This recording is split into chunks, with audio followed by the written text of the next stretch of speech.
How about them Cowboys? Wow. Did George Pickens just prove to us that he is a better wide receiver than CeeDee Lamb? Because it looks like he is. CeeDee Lamb dropped 7 passes in his last 2 meetings against the Eagles. He dropped that pass in the end zone before the game ended. And it looked like he was telling Dak Prescott to put the ball in a different place. I don't know. Like, if the ball is here and you're a receiver making that much money, you should probably catch it, right? You shouldn't need it in the exact spot. You don't see George Pickens complaining about that. They need to pay that man in the offseason. That would be ridiculous if they don't. There was somebody that I know that's a Cowboys fan that was saying he wants to see CeeDee Lamb traded. I don't know that I would do that, but, man, guy's got to come up with clutch catches when he needs them to happen, when the team needs them to happen. Ashley's here.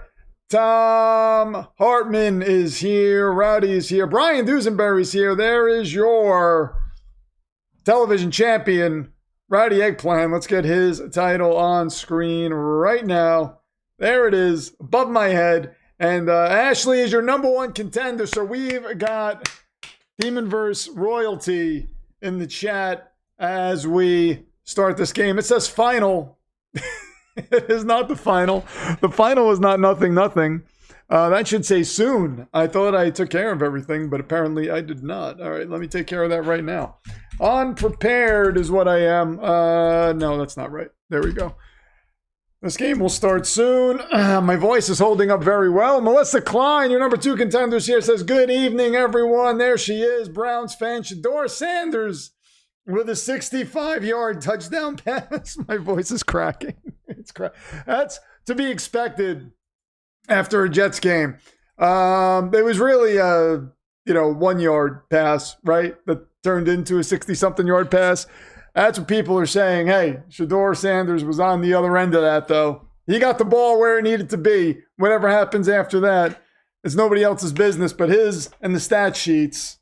That is it. Very curious. Oh, there's Sean Cantrell. Hey, Lol, there has been some games today. Yeah, there have.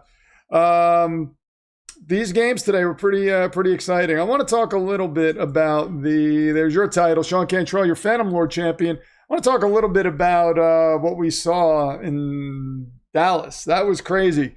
What are the Eagles? I don't know if these teams are, what teams are good? What teams are good?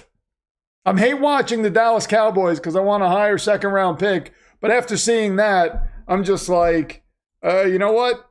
Eagles don't deserve to win this game. Well, after seeing what happened throughout the game, I was kind of rooting for Dallas at the end there. Now, I wouldn't have been hurt if they would have lost. I would have said, okay, but they deserve to win that game. And they did. Emily Brantz here says, hey, buddy, happy Green Bay win. If Chicago had lost, we'd be in first place, but we're still in second by half a game. We just can't lose Thursday. You should have tried to win that game against Dallas when you had the opportunity because you'd probably be in first place right now. That's all I'm saying. Melissa Klein, hold on, comes in with 24 and says, Browns win, vegan pumpkin pie for everyone. Can we play the Raiders every week? I think that's a question that everybody asks. Can we play the Raiders every week? And the answer to that is I don't think so. I don't think that's allowed. It should be allowed. That'd be a lot of fun. Melissa Klein, do I know how to do math? 950 that is. Okay, 950. Let me save that right there. She is your stream's top offering this evening. Thank you very much. Pumpkin pie for everyone. Indeed. Yes. I had a poll in the earlier game asking people what their favorite Thanksgiving dessert was. And pumpkin pie was right there, right at the top. Pumpkin pie won. To no one's surprise. It should be to no one's surprise. Pumpkin pie should always win. Pecan pie, strangely, did not do very well in that poll, but it is a little heavy. Pecan pie is pretty heavy, so, it is what it is. Let me get Melissa Klein's name up here above my head, right next to Rowdy Eggplants. Hold on. It always sounds like I'm saying Rowdy Eggplant, but I'm not. I'm saying eggplant. My D's tend to sound like T's. sometimes. Ashley says, yay, Melissa. Sanders' first rookie quarterback to win his first game for Cleveland. That's interesting. They should probably shy away from drafting a quarterback then. Just stick with Shedeur. Stick with Shedeur Sanders. He looks like he's, I mean, he just looks like a regular quarterback, honestly. I mean, I don't even want to say that. We don't know what he is. We don't know what he is. Bama had 8 rushing touchdowns. Well, that's good. That's good. Sanders, first rookie quarterback. True, as of right now, I think Detroit is still out of the playoffs. Minnesota needs to be in detention. JJ is terrible, but good for us. Malik Willis, if you remember, in that episode of NFL High School before the season started, there was mention of Malik Willis being better than JJ McCarthy. And I think that still holds true. There is no serious contender running away with it this year. Now, this team right here, the Rams, I suspect they might be the team. I suspect we'll see what happens tonight. But with their defense, with Matthew Stafford, the way they're coached, they seem to be the team that could perhaps win it all. I mean, there's nobody in the AFC that I think is dominant. Philip Quinn, your Demonverse champion, is here, ladies and gentlemen. Let's get his title on screen. And he says, like and subscribe with a 50 spot. Thank you very much, Philip Quinn. Oh, my God, my voice is not lasting. I was very impressed before that my voice was holding up after the Jets game today. But apparently it's starting to squeak a little bit as is usually the case. Philip Quinn's name is going to be above my head. Look at that. Thank you very much, Philip Quinn. Your Demonverse champion, ladies and gentlemen. 35.50 is where he's at. I was very excited today. First of all, I wanted the Saints to win, Philip, because I want you guys to be pushed back behind us in the draft. So I was rooting for the Saints to win, but alas, that did not happen. But man, Philip Quinn with a super quick. Oh, Philip, this is what I wanted to ask you. The last stream after you left, we were saying the Mighty Quinn as your finisher or the PQ Buster.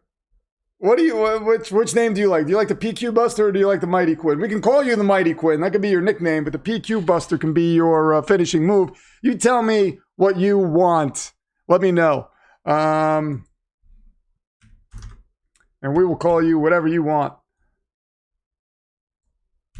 Okay. I was very impressed with what I saw from the Jets today. The more and more I think about it, I was very impressed. Phil Quinn says the Rams and the Seahawks look the best. If the Seahawks didn't have 4 turnovers, that would have been a great game.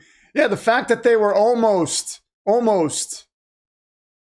they were in position to win that game was remarkable. That's crazy. Matthew comes in and says, I'm overwhelmed about the Cowboys and Eagles game. That was crazy. What did I tell you earlier, Matthew, when you came here? I said, I have a good feeling about the Cowboys today. Those feelings come when there's something in the air. So just keep an eye out for that. When I say something like that, I don't have a future-telling device, by the way. But sometimes I just know these things, and I can't tell you how. Honestly, run a poll and let the chat decide. All right, we will do that.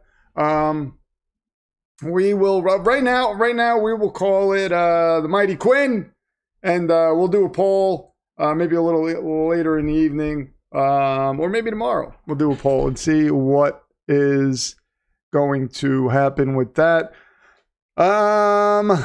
Yeah, I don't know who looks good. This is great for the Jets, though. This is all great for the Jets because as they are starting to climb that ladder, the other teams are starting to come down and look normal. There is no dominant team. I like when there's no dominant team. And if the Jets can put the roster together, if they can get the quarterback, they can be building this thing right at the perfect time. I think Marshawn Nealon is looking down on us, says Matthew. Yeah, I mean, that was remarkable. That was remarkable. CD's got to get his head out of his you-know-what. But apart from that, man, you guys need to pay George Pickens. This team's in good shape. This team is in good shape. Can run that half face if you want. Yeah, I will. You know what? I'll actually do it. Hold on. Let me Let me do this. Let me do it right now, actually. I just have to end this poll. All right, here we go. I'll do it right now. Start a poll. What should Philip Quinn's finisher be called? Oh, hold on. I wrote caked.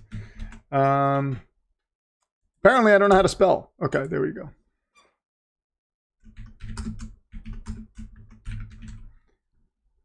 All right.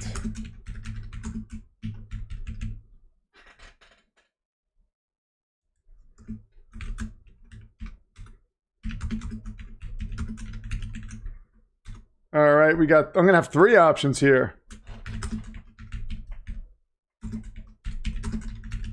All right, here we go. 3 options. There we go. Okay, who knows what the Lions will do? Best of luck.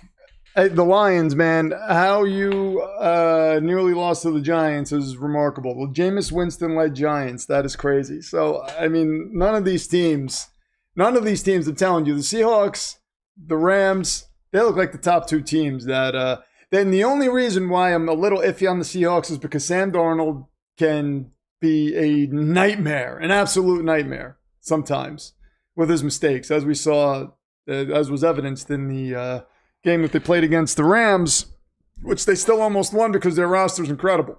So, should be PQ pile driver. Oh, look at that. We got another, let's see. PQ Buster, the Mighty Quinn. The Mighty Quinn sounds really good. We played yet another ugly game, but we're still stacking wins atop the North. 4 and above 500 for the first time this season, but I'm really concerned that Lamar might not be as mobile as before. He looked like he was not quite as mobile. He did, but let's give credit to the Jets defense. I mean, Lamar was still faster. When he's not mobile, he's still faster than most of the people in the league. And the Jets were still able to kind of hold him at bay there, so that's good. He didn't get to run all over the place. I'm seeing on Twitter like Jet fans are divided. A lot of them just hate Aaron Glenn. A lot of them are stuck in the past. We don't stay stuck in the past here. We don't. Everything that happened in the past can just stay in the past. I don't look at that. I look at what's happening now and going forward, and that's it. And there is a lot to be happy about. I mean, yeah, Tyrod Taylor, his number 1 receiver, wide receiver 1 is A.D. Mitchell, who was a cast-off. The top receiver was another cast-off, John Mechie. I mean, and they're staying in games. Our 2 top defensive players were traded. And the defense looks better.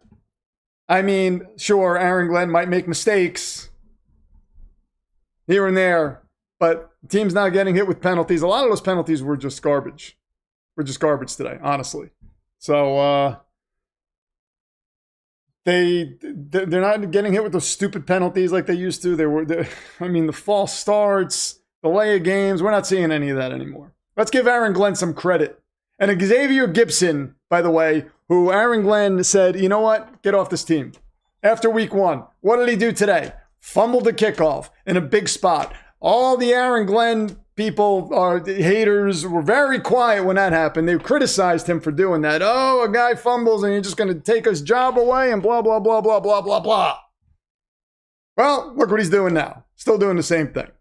So, I mean, come on. Loco's here. What's going on? Oh, look at King Orzo. What's up, man? Good to see you again.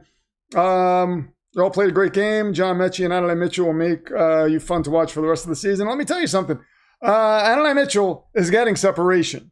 He is going to be fun to watch. John Mechie's fun to watch. Adonai Mitchell's going to be fun to watch. If he looks like one of those guys that when it clicks, he's going to explode. So those are incredible, incredible moves. All the guys that Darren Muji has brought in have been making an impact. And I'm liking what I'm seeing. Really liking what I'm seeing.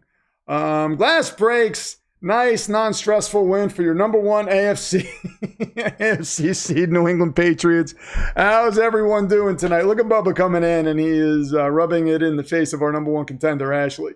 It's classless, Bubba, classless. After you Phantom Zoned. Oh no, you didn't Phantom Zone somebody. Your blade was a little swift today for the wrong reasons, but you apologized for it, and we forgave you for it. But still, I'm going to bring it up because you're a Patriot fan. Thank you for beating Cincinnati, says SG. Look at that. I always break the glass so Josh has job security in the Demonverse. Oh, you're all heart, Bubba. You shouldn't have job security, though. He's a menace. Been busy, man, working on an album. Always at work. You know how it goes. Yeah, oh, you're working on an album. That's awesome. Very cool, very cool, very cool. Don't work too hard. You need some time for yourself. Take at least, 20 minutes here and there just to kind of sit there and meditate and just let your mind rest because, man, how about them Cowboys, says Jimmy England. Yeah, that was good. That was really nice. Cowboys looked good. Cowboys could be a problem. Cowboys could be a problem. I mean, they hit on some nice picks in the draft and they fixed that defense a bit. I don't know, but the Eagles look like frauds.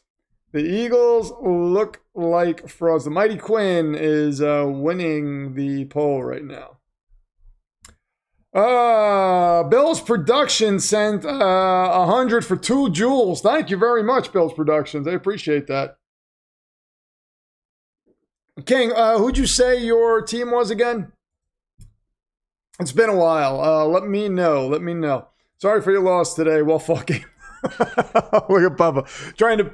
As Josh picks up the glass, Bubba's trying to pick up the arrogance that he laid out when he came in. Oh, very nice, Bubba. Very nice. All right, there's Chris Collinsworth. He's very happy because Patrick Mahomes won today, so that always makes him happy. I wonder how many times he's going to. I should put that up as a poll at some point. How many times are we going to get a Patrick Mahomes comparison tonight? Anytime anybody throws the ball underhand or behind their back or something, he's going to be like, I mean, that looks like Patrick Mahomes. I mean, when you see Patrick Mahomes do something like that, he's just crazy. He's crazy. The Steelers, that's right. Okay. Ain't gonna lie, I was worried for a while. Yeah, I mean, they looked terrible early on, but man, that was awesome.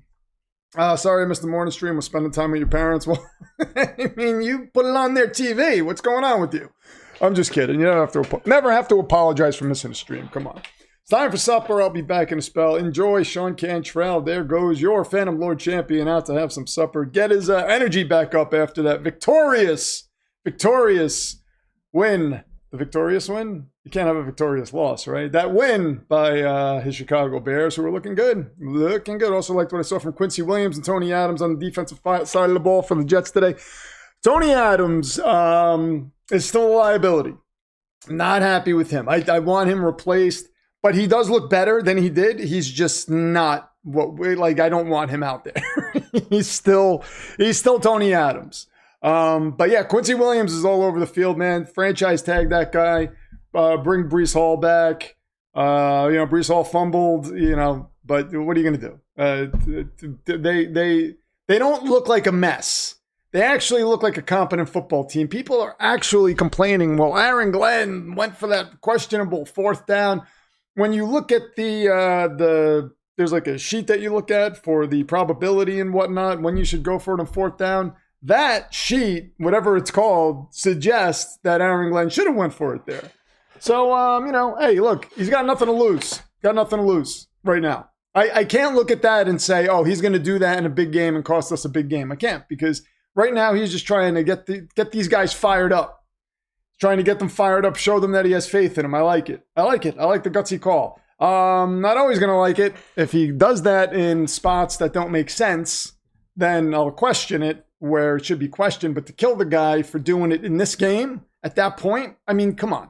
What are we doing? This is the thing that drives me crazy, is I feel like these talking heads out there they try to nitpick every little thing that the Jets do and say, well, this shows how incompetent they are. I mean, come on. Let's be real, people. It's kind of ridiculous. Honestly, not mad we lost to the Bears, but still disappointed in them. for choking a division lead.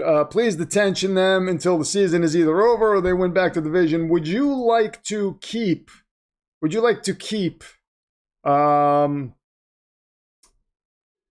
what's his name? Your coach, Mike Tomlin. Would you like to keep Mike Tomlin, or are you in the camp where you want him fired?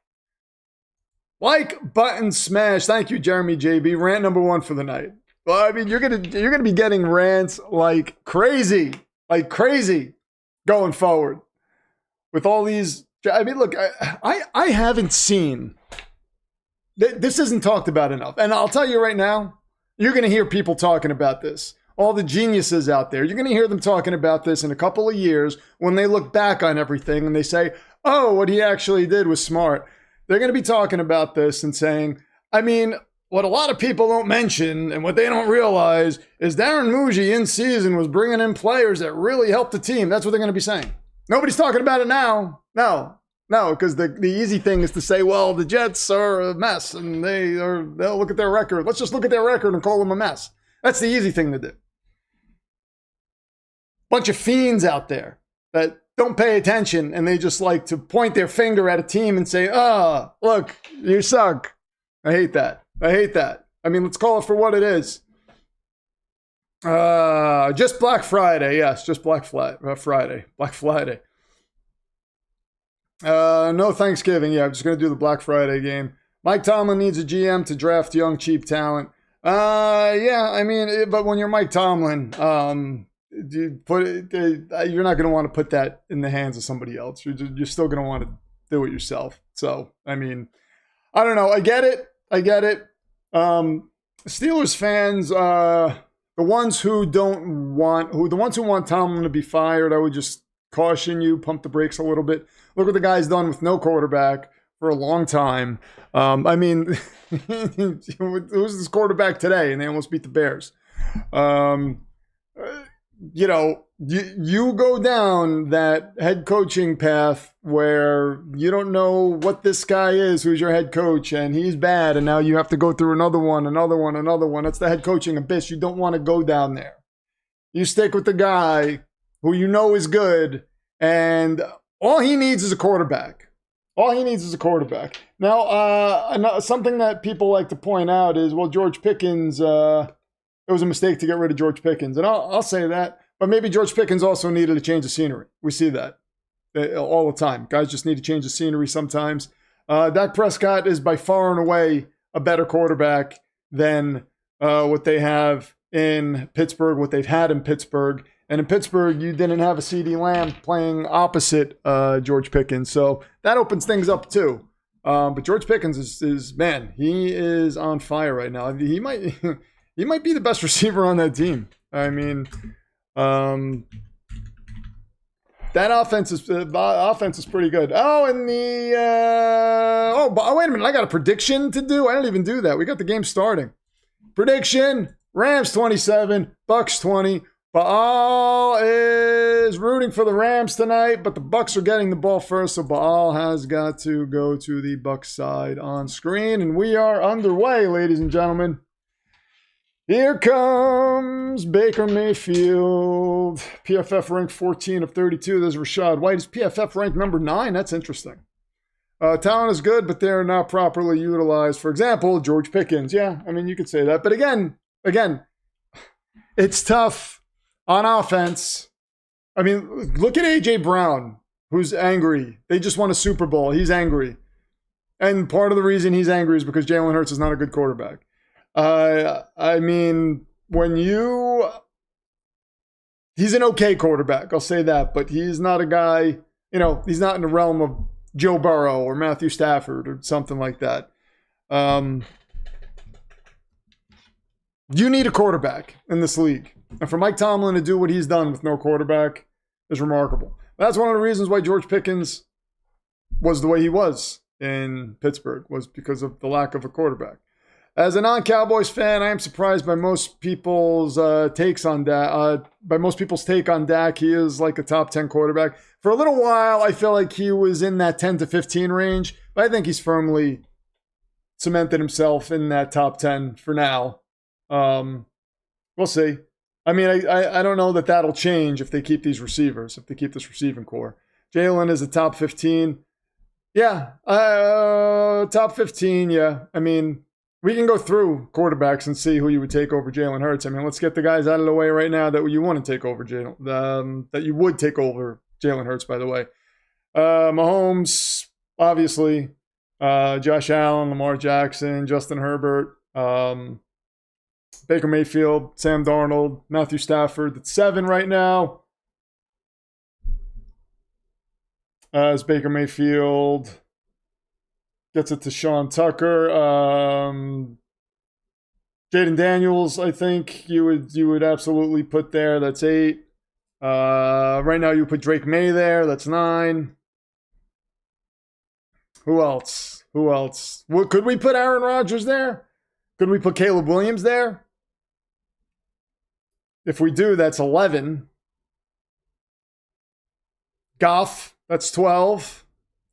Yeah, Joe Burrow, that's 13. I put Drake there. Dak, that's 14. Jordan Love,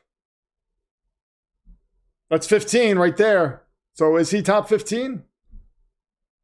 I mean, I don't know that he's been any better than any of those guys. So he might not be top 15. I don't think he is top 15 after we just named all those guys. Who else are we missing? Baker revenge game tonight. I mean, could it be a revenge game? Did he start one game for them?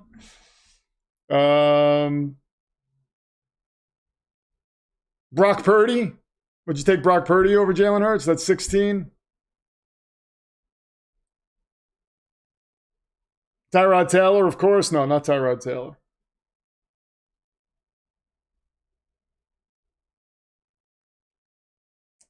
Tez Johnson, close to a first down. Rodgers. Bo Nix, yeah, but I think Bo Nix. I did say Stafford. So far we've got 17 guys. I think you'd have to take Bo Nix. I think Bo Nix throws a better football. Not J.J. McCarthy. So we've got 17 guys. I think you could firmly say you would take over Jalen Hurts. I like Purdy, but it is Shanahan's system. Yeah, I mean, we don't know what Brock Purdy would be, so it's tough to say. Would Brock Purdy elevate a team if he left Shanahan's system and went to, let's say he went to the Vikings? I think Brock Purdy would be good with the Vikings. Would Jalen Hurts be good with the Vikings? I don't know. If I have Kevin O'Connell, I would rather have Brock Purdy than Jalen Hurts, I think. So, like, you know, a Bucca downfield that gets batted away. 2nd and 10 coming up. Twitter is acting like Sanders is the greatest quarterback to ever play. Jalen over Bo, says Philip Quinn. Yeah, I think Bo Nix is the next Drew Brees. Look at that. Whoa. If you're Nick Saban, you take Tua over him. I wouldn't take Tua over him. I'm not sure about Brock or Bo being better than Jalen. That's fair. But that's what I'm saying is, so that's outside the top 10 and outside the top 15. So there's a conversation outside the top 15. Right? Because I think by the time we said Bo and who was the other guy? Hurts just doesn't throw a good deep ball. No, he doesn't. So I mean, Brock Purdy. Yeah, I mean, you know, of course you're taking a great Mac Jones over him. But I think Jalen Hurts is in that 15 to 20 conversation. That's a real. I don't know if he's in the top 15. Something happened to Fields. I noticed his backup was playing today. Yeah, they benched him because he's not an NFL quarterback. That's what happened to Justin Fields. They realized he wasn't an NFL quarterback. And Baker Mayfield throws out to his right. Throws downfield, and that is incomplete. And we got 4th and 9 coming up. I take Tom Brady over him with no practice stream out of the Fox broadcast booth. You know what? Tom Brady could probably play better than at least 10 quarterbacks in this league right now. I would take Tom Brady on the Jets right now.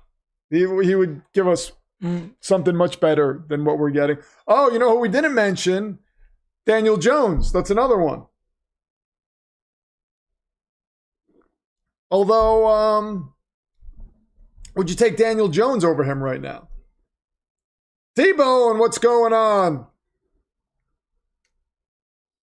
There is the fair catch called, and it is Rams football. T-Bone's a big wrestling fan. We had a nice wrestling conversation last time he was here. Definitely over Rudolph. Well, yeah. Yeah, for sure. Why is Kyron Williams on punt returns? Yeah, I don't know. That's crazy. That's crazy. I take Prime Breeze over just about everybody except maybe Brady. See, I love Peyton Manning. It would be hard for me to pick apart from Brady, because it's hard to just choose somebody over Brady. But if I had a choice between Breeze and Manning, I think I would take Manning. It's close though. Yep, another wrestling fan. That's right, Rowdy. Kevin Patullo, the Eagles' offensive coordinator, is a primary play caller for the team's offense this season. Demote him from calling plays. He stinks. That's the problem with having a guy like Nick Sirianni, who's not like an expert in a certain area. He's very coordinator dependent and very talent dependent. So, I don't know. If is his job safe? I would think I would think it is, but man, I don't know. Daniel Jones isn't a good quarterback. He's just mad the Colts would have won if they had a real quarterback. Well, that's a fair conversation. Is this more the Colts or is this Daniel Jones? But I think Daniel Jones is an adequate quarterback. I think he can work if you protect him. He's still going to make mistakes, but he can move. When he has time, he's pretty accurate, man. He throws some darts. Like, he's not a pushover, but he is very mistake prone. If they make Solo Sokoa seeing his last opponent, I will riot, says Tom Hartman. Oh, yes, I do want to see some curse fantasy scoring, please. Peyton Manning is a hospital pass merchant. Oh, God. John Cena, Kane, and The Undertaker in that order. Yeah, we had that conversation last time. Chris Jericho all day. Vintage Chris Jericho. Lionheart Chris Jericho, I'm on board with. When he first came to the WWE, yes. But then, after a while, I didn't like him as much. But Lionheart Chris Jericho from WCW was one of my favorites. One of my favorites. If I had my choice, I'd take Prime Peyton over anyone. That's the way I feel. Well, maybe not Brady. I mean, Brady just knew how to win, man. And having to play against him so much and just seeing his magic was so frustrating. So, I mean, sometimes I would just be like, how the hell does he do that? Jesus. And I never really felt that way with Peyton. But although Peyton was elite, but I mean, we didn't have to play Peyton much, I remember we kicked the crap out of the Colts in the playoffs, though, with Manning as their quarterback. Just absolutely worked them. But Brady always scared me, man. He always scared me. I just never felt like we were truly in control of a game with Brady there. It's complete by Stafford, about a yard. We got third down coming up. Prime Marino or Elway would be untouchable in this era. Yeah, that's a good point, Celtic. Marino, man. Marino was sick. Elway, too. But, man.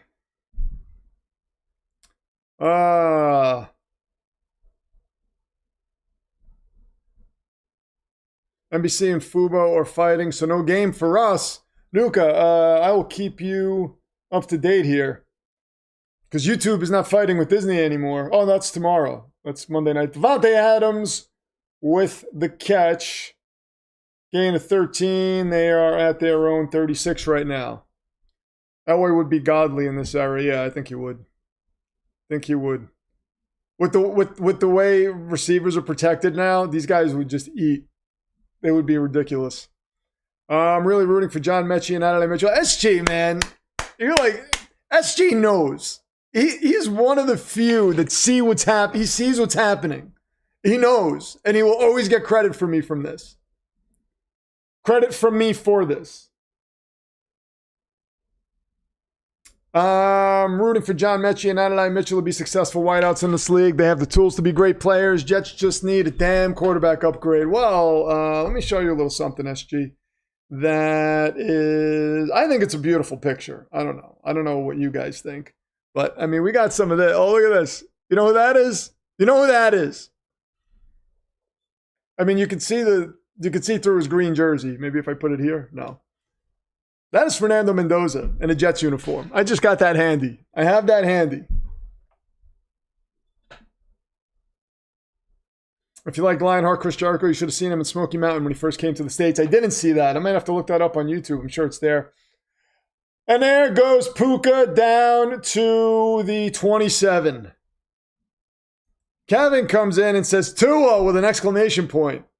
He's excited about Tua. I don't know why. Men's wrestling Mount Rushmore. Antonio Inoki. Whoa, Mick Foley, Shawn Michaels, and CM Punk. That's, wow, that spreads a wide range of wrestlers. It's, I don't know how people don't put Hulk Hogan in the Mount Rushmore. Hogan and Flair should just be fixtures there, because without them, I don't think we have wrestling the way we know it today. Fernando grown Mendoza. Yes, Mendoza. Fully grown Mendoza. Fully Fernando grown Mendoza. Whatever. It's going to be fun. It's going to be fun. King tagged me in Discord. I will check it out. Oh, Jimmy, you wish. You wish. You're so jealous that you're not going to have a chance to draft him. You're just, oh, man. So jealous. As I say, PPR league. Let me check it out. Let me check it out, King. Where did you tag me? Fantasy football, I'm assuming. Okay. All right, we'll take a look at it right now. 2nd and 20, and Puka gets back to the line of scrimmage. I see Red X. I see Jahmyr Gibbs on there. I'm going to have to take a look at it a little later.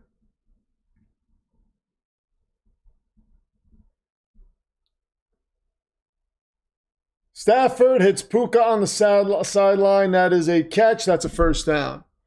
Can't wait for the Jets to take Mendoza for Pavia to be better, just for Pavia to be better. Listen, I'm not saying Mendoza is going to be, a top 5 guy, but he's going to be a grown man. He's going to play the position like a grown man, and that's what we need. He's going to be a guy who can complete passes, and will get better over time. And I'm here for it. I do not see this dude being a bust or being out of the league or off the team in like 4 years.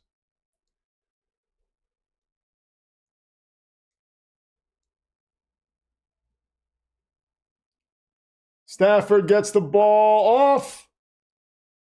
And that is a touchdown for Tony Ferguson. Oh, no, Parkinson, sorry. Colby Parkinson. Oh, that was Tony Ferguson. No, it's not a touchdown. He's out at the 1.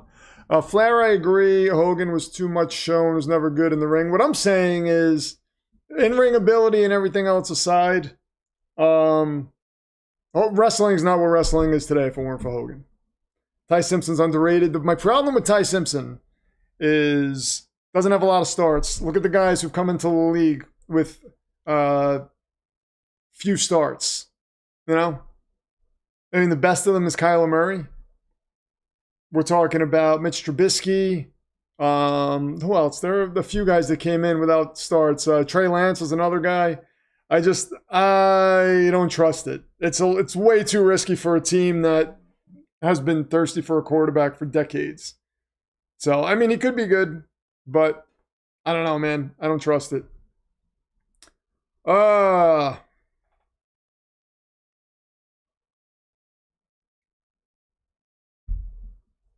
Antonio Inoki also fought Muhammad Ali. And Ali kept saying, Inoki no fight, Inoki girl. In the ring. That's crazy. Kyler Murray to the Falcons. That's interesting. Anthony Richardson's another one. Yes. Anthony Richardson's another one. It's a risky proposition. I'm not ready for that. I hope Ty Simpson is a great quarterback. I just don't trust it. I do not trust it whatsoever. Stafford to Devontae. What a connection. That's a touchdown. Wow. Let's go back in time and tell Packers fans you're going to see a Matthew Stafford to Devontae Adams connection.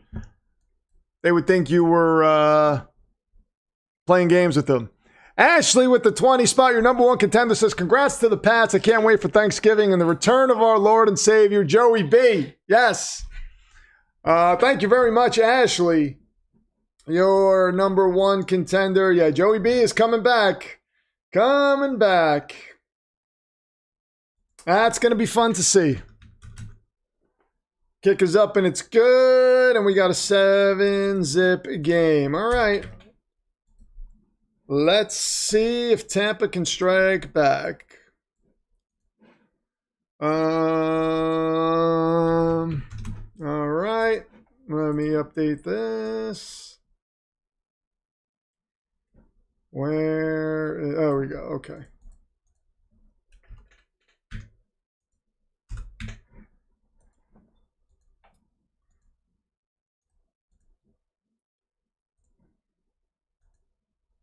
I can't wait for Thanksgiving, man. I can't wait for... I think what I'm going to do is finish watching Season 4 of Stranger Things as I'm making my food.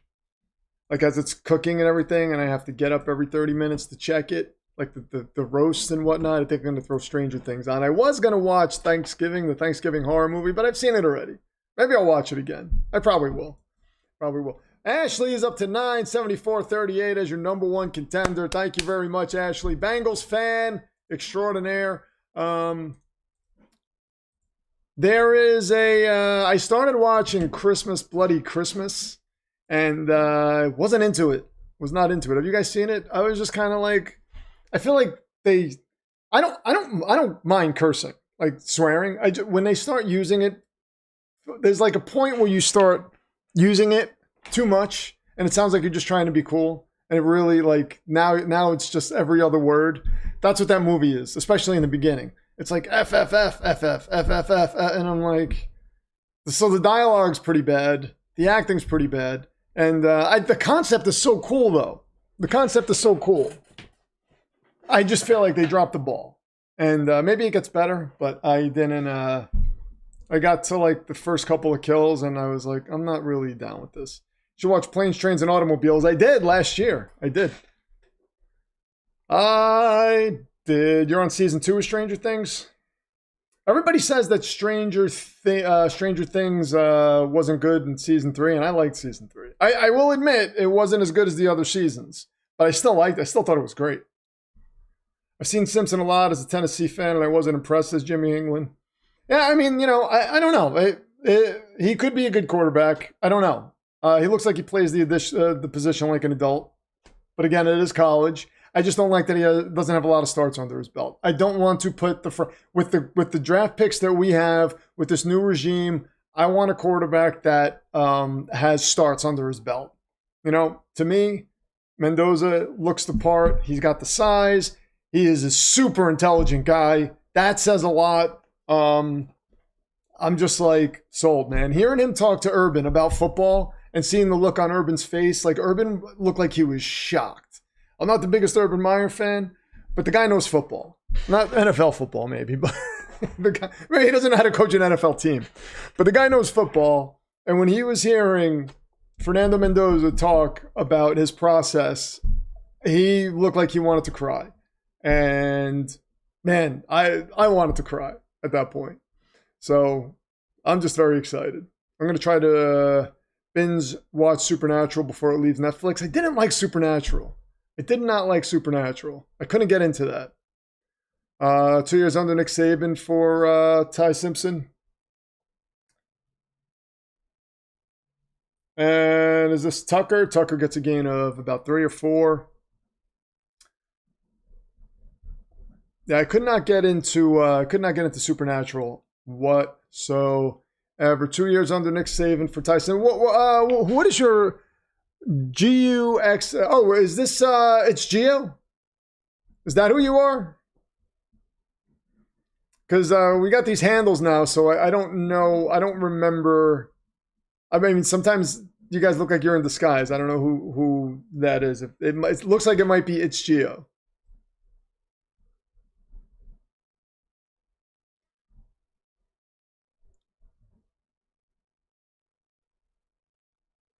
Third down coming up for Tampa. They look like they're having a... or if it's not, if you're not, it's Gio. Tell me who your favorite team is, by the way. I don't know how to say your name. Guxagoo. There, I just pronounced it. Guxagoo.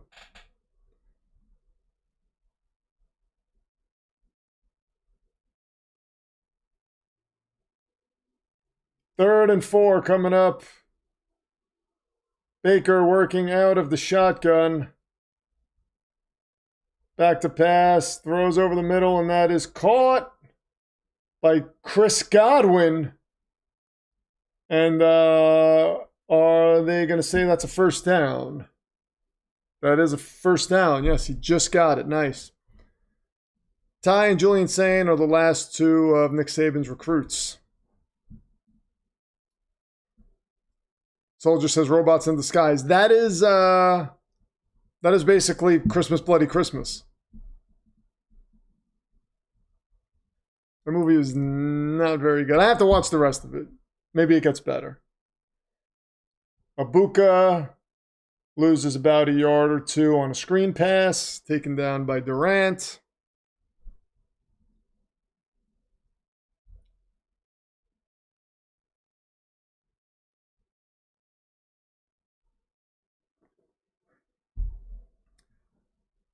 I like quarterbacks from a slightly smaller school with raw talent and put up big numbers with less, like Jackson Dart and Josh Allen. Yeah, that's a good take, Celtic. That's a good take. 2nd and 13.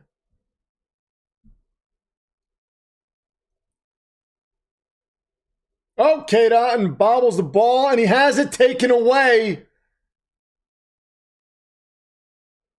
Kobe Durant, Baker gets blocked, and he is in the end zone on... So that was a strip six? Wow. Wow. A strip six. I don't know, Mike Causey, I don't know that we can call that a pick six because he just pulled it right out of Cade Otton's hand. So I don't know, that's not a pick. Cade Otton had it, and he just pulled it out of his hands.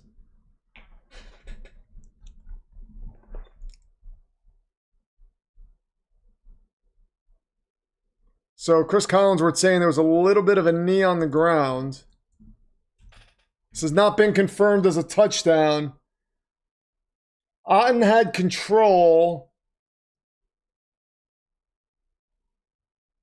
And his knee hit the ground, so I don't know. I don't know. That is confirmed that it's a touchdown. There's the extra point. Wow, so that was stripped. That's not going to be ruled an interception. Jeremy JB says another stat for drafting quarterbacks is pressure to sack ratio. It's a sign of poor processing and holding on to the ball too long, or poor pocket presence, sometimes both. Yes, totally agree. Loco with the tour says Rams could fool around and win a Super Bowl. Yeah. I'm telling you, man, the Rams look like the one team that could be dominant. I think they're dominant. With the way they're playing right now, the only thing that concerned me was they took the ball away 4 times from Sam Darnold, and the Seahawks were still in position to win that game. That's the only thing that concerns me. But Shula has Sam Darnold's number, man. It's like, you know, not to be funny, but it's like Sam Darnold sees ghosts when Shula's calling the plays. So that's... They might just have it. Chris Shula just might have his number, you know? Yeah, it's a strip six. Baker, I don't think Baker's going to get dinged with that.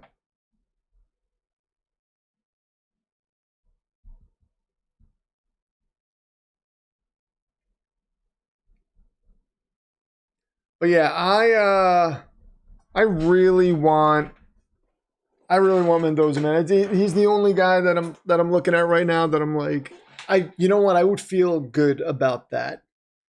I would actually feel good about that. I wouldn't feel like, because even with Zach, like when we drafted Zach, it was kind of like, all right, let's see. You had all these question marks and everything. With Mendoza, I don't think you have question marks. Now, again, like Doesn't have the biggest arm. He's not this athletic freak that you're like, oh yeah, you know, this guy, if everything comes together, this guy's just going to dominate the league. But how many times do guys actually dominate the league when they say that? You know, he just looks like a guy who knows how to play quarterback and knows how to play it well. And that's what I want. That's what I want. He doesn't have to be the best quarterback in the league. He just has to not be a bad quarterback. That's it. That is it. The Seahawks reincarnated as the Legion of Boom that last half of that game. Yeah, that defense is good. That defense is good. Too bad the Saints are going to draft him. No, because the Tennessee Titans are going to have the first pick. Now, here's the thing. That second pick has to belong to the Giants because there is a, hey, the belt keeper's here. What's going on, Matt West? The second pick has to belong to the Giants because you know the Giants aren't taking a quarterback. So the Jets, if I'm Tennessee and a team calls and says, hey, we want to offer you a pick or whatever, we want to offer you this package for that pick. If I'm Tennessee, I'm going to say, let me call you right back. I'm going to call the Jets and say, we just got offered this. Do you want this pick? Because we know you have a ton of draft capital. If you're competent as a general manager, you're going to do that. And the Jets, if they really want Mendoza, first of all, if the Jets really want Mendoza, Darren Mooch is going to be the first guy on the phone. Do not accept an offer because I will top it. There's pretty much, maybe not in those words, but he's going to say, we'll make this worth your while. They're going to get that pick if they want it. There is a chance that Tennessee says, but we really want Ayers, maybe, right? So we don't want to trade this pick. So then you have to go to the team with the second pick. And if that's the Saints, they might just say, no, we're taking Mendoza. If it's the Giants, they'll say, yeah, we're going to listen to an offer. So Giants can trade back to anyone that wants to jump us. We have the most draft capital, man. So, like, no one's going to be able to jump us. Sean Cantrell, what did you miss? You missed a strip 6. Kate Otten. Rant number 3. We're into 3 rants already? This is early. The Jets control the top of the draft. They're going to control the top of the draft. That's it. There's no discussion about this. And this take I hate. I'm sorry, Celtic Scarecrow. I absolutely hate this. If the Jets are smart, don't trade up for a quarterback and just use the picks to rebuild the team. What are you without a quarterback? What are you without a quarterback? You're nothing. So you can draft all the great players in the world, but if you can't move the football because you don't have a quarterback, you are nothing. I mean, we're not going to build a great team and then have Marcus Mariota lead us somewhere. No.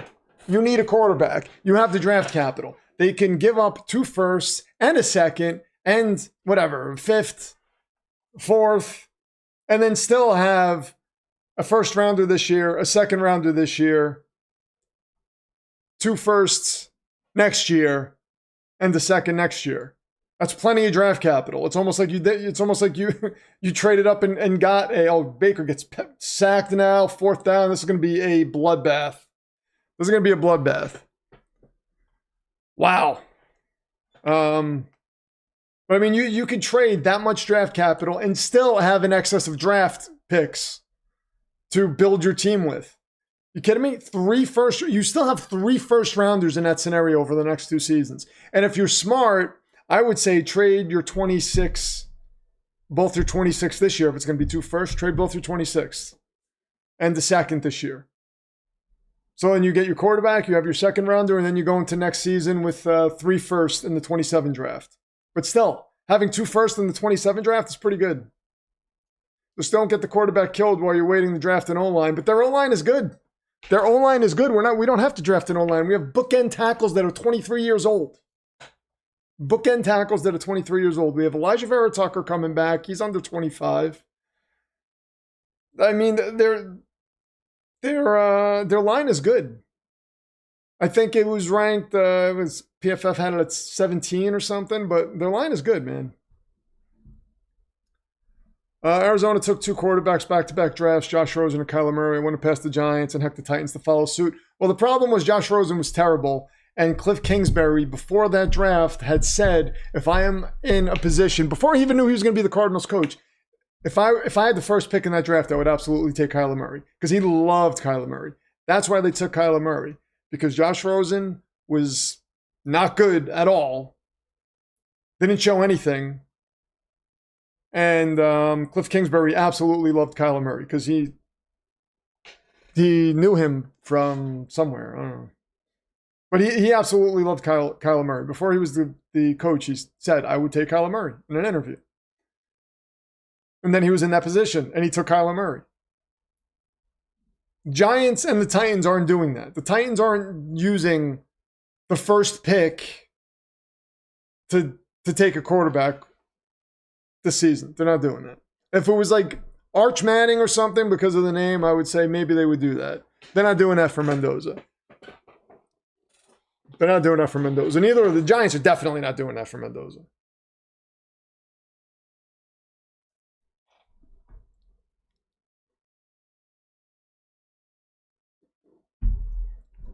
This will shock you, but I like Kyler, says Loco with a tour. I don't hate Kyler. I you know what? I've said it on the stream. If the Jets wanted to bring in Kyler, if they didn't want to draft a quarterback this year, before I was all in on Mendoza, I said if the Jets didn't want to draft a quarterback this year and they were like, you know what, we're going to give up a second for Kyler, I'd be okay with that. See what you have with Kyler for a year maybe. And then, you know, you could always address quarterback in the 27 draft because you have the draft capital. And I was like, I would be okay with that. But I don't know, man. The more I look at Mendoza, the more I'm just like, no, I think that's the move. I think that's the move. And Muji, I mean, there's a reason Muji is going to watch him play more than once. Like, Muji knows what he's doing. He knows what he's doing. He has built up the draft capital. He knows exactly what he's doing. And the thing that drives me crazy is, I'll say this. Gain of about 7 for Kyron Williams. So Colin Cowherd was praising the Rams for getting their draft capital, right? Like, oh, the Rams have 2 firsts. So they can move up. They can get a quarterback. They can do this. That's so smart. That's the smart thing. That's what you want to do. When the Jets do it, it's like, oh, it doesn't matter. They're going to mess up. They're going to mess it up anyway. They're going to mess it up anyway. Unbelievable.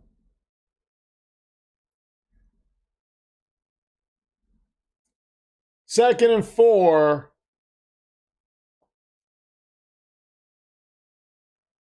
And Kyron cuts this back. He gets a first down, and we're going into the second quarter.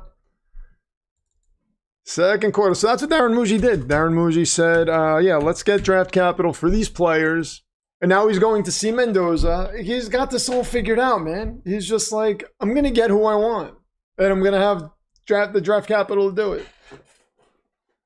And the fact that he did this before the trade deadline this year has already got his eye on the quarterback of the future for the Jets and has already brought in the assets he needs to manipulate the draft to get that guy. How we don't have this guy sitting on a throne somewhere and like we're all just kneeling down and just praising him for his brilliance is beyond me. We should all be doing that.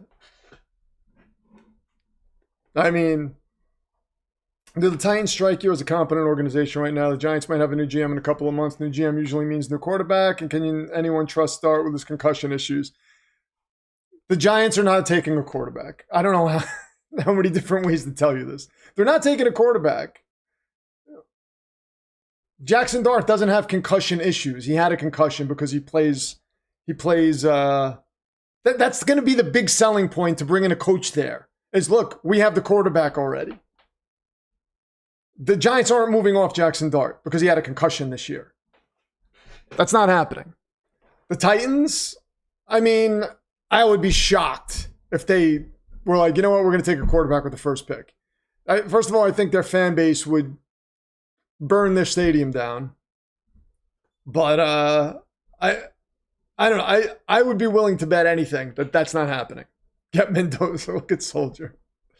Mendoza will be in Cleveland. No, because Cleveland is not going to get the first overall pick, and they don't have the draft capital to move up the way the Jets do. Oh, God. It's all right. Me, Darren Muji, and SG, we get it. The three of us, we get it.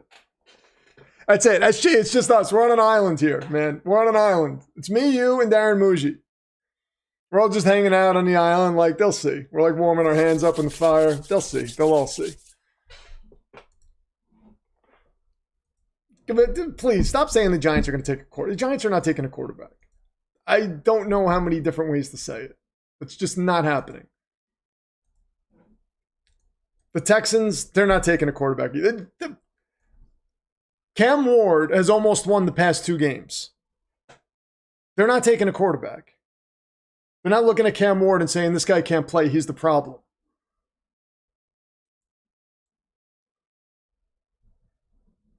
He plays like a madman. Him and Scott were big draft wants for me. Yeah, he just has. First of all, the Giants organization blames Brian Daboll for Jackson Dart getting hurt. That's why he's gone. When Jackson Dart, when Jackson Dart got hurt, that was the deciding factor to get rid of Brian Daboll, because they're like, all he keeps doing is running this kid. We have to protect him and teach him to slide, and he's not doing that, so they got rid of him. Glad to be part of such an esteemed group. Yes, SG. Glad to have you. Hear me out. I know this sounds crazy, but I think Mac Jones is poised to have the next Sam Darnold, Daniel Jones-styled career resurgence, and I think that would be a good fit for the Jets in 25. Let me tell you, first, it would probably cost a second-round pick to get him, or San Francisco's not going to be motivated to move him. That's a good question, Ben. Why is it called football when it's played with hands? It is played with feet, too. It should be called body ball, maybe, right?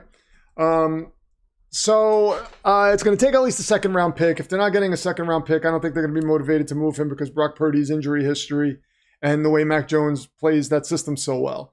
So unless they're getting what they want, they're not going to move him. With the Jets, they wouldn't give up that much to bring in Mac Jones. I can't see that. Like, if they're going to give up picks to move up and get Mendoza, they're not going to give up like another second to bring in Mac Jones. That wouldn't make sense. But Minnesota could be a possibility. And if he does go to Minnesota, then I can see that. I think he needs to be with the right coach. Otherwise, it's not going to work with Mac Jones. He's not athletic. He can't move around. He can't buy time. I think he needs to be in the right system with the right coach. And I don't know that that's Minnesota, but that's the one place where I'm like, Mac Jones might be able to work there. Because look, Sam Darnold went from Shanahan to Kevin O'Connell and elevated his career. Mac Jones can do the same thing and maybe be the quarterback of the future there. What can my Saints do to rebuild? Wait a minute. Our Demon vs. Champion, by the way, Philip Quinn is a Saints fan. Philip, do you want to handle this? You guys, I mean, I don't know. Battle Ball. I like that, King Warza. Yes, let's call it Battle Ball. I'm down with that. That's a first down for Baker. Saints, I would say the Saints need a quarterback, number one. I like your coach. I like Kellen Moore. But yeah, they you know, it all begins with the quarter. If you have a quarterback, it's going to be easy to rebuild. He can make a lot of your problems go away.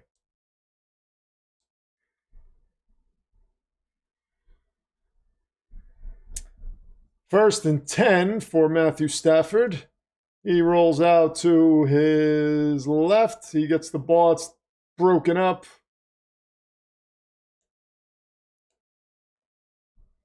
There's Davis Allen on the catch. Well, on the potential catch that got broken up. Draft all the linemen you can, says Celtic Scarecrow. Yeah, you definitely need a line. Saints need to move on from Mickey Loomis as their GM, says Jeremy JB.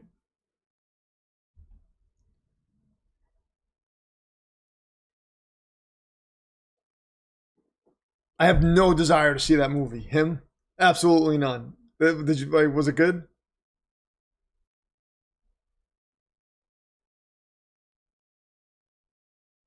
And Stafford gets this to Kobe Parkinson. That's a 14-yard gain and a first down. Why is Baal on Tampa Bay? I am sorry about that, Rowdy. That is unforgivable. He should be right there next to LA.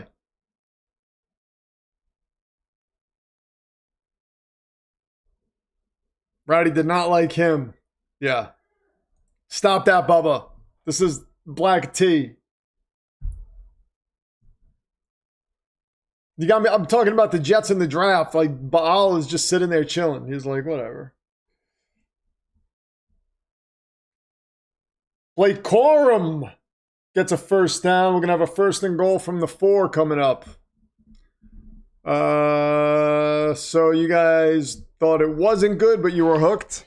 I mean, sometimes that happens. I'm like, I'll watch something and I'll be like, this is not good, but I have to kind of see how it ends. I'm just like, oh, I can't wait until this ends. Cannot wait. You're drinking black tea too, Rowdy?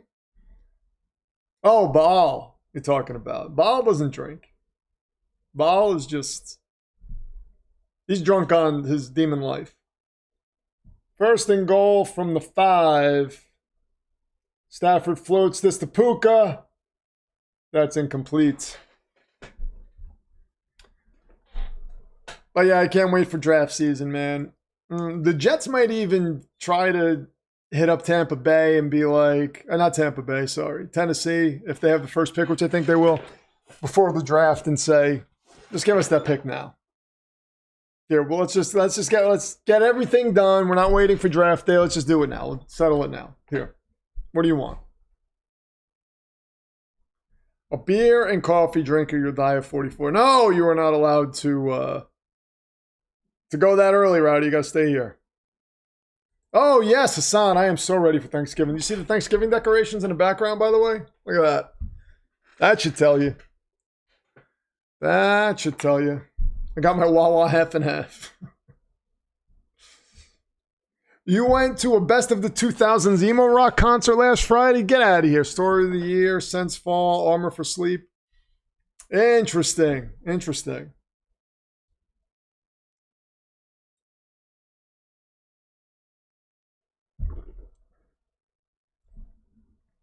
All right, we've got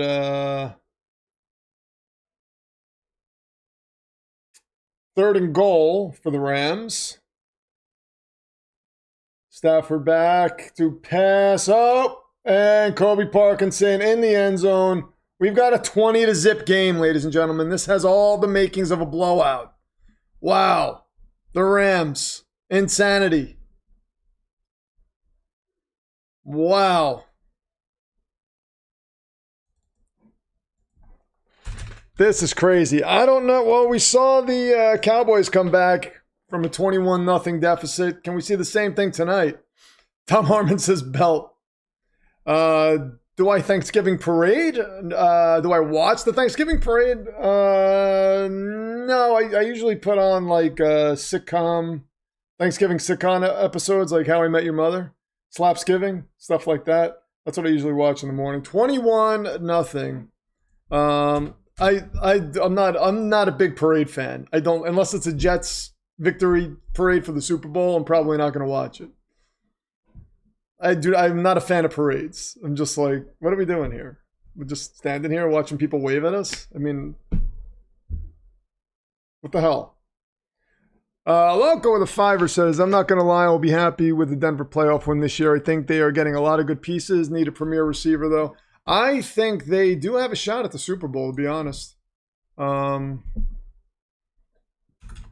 defense keeps them in games, and Sean Payton is a good enough coach to squeak out wins at the end of games.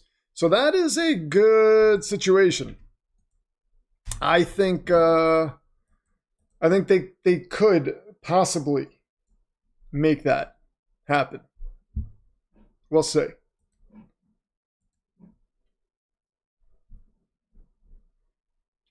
We might not at least need the unserious belt. Well, the game.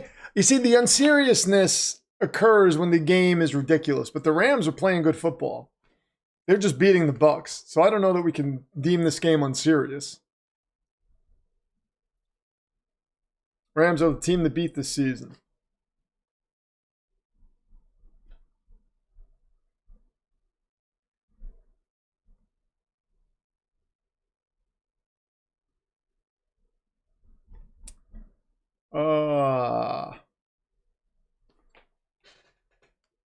Careful, we thought the same thing with the Eagles. Yeah.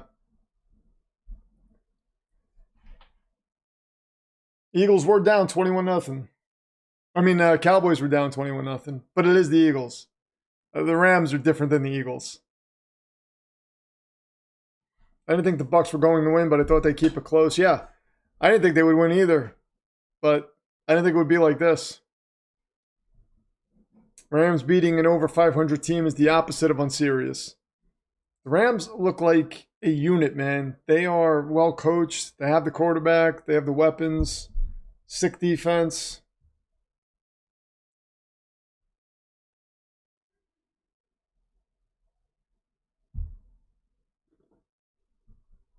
Kind of jealous of the Rams, got to be honest. They're going to be a problem.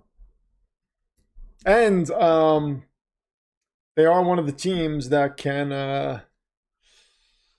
well, they have 2 firsts this year. And where is... Let's see. Let's look at Tankathon right now. Hold on.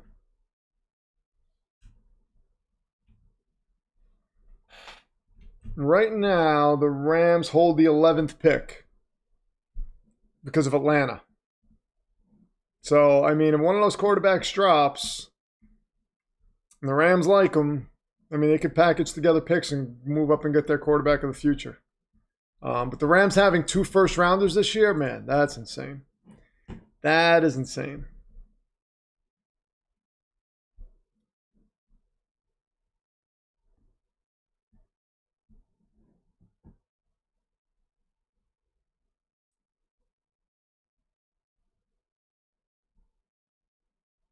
And Baker gives the ball to Sean Tucker. Gets about a gain of 5.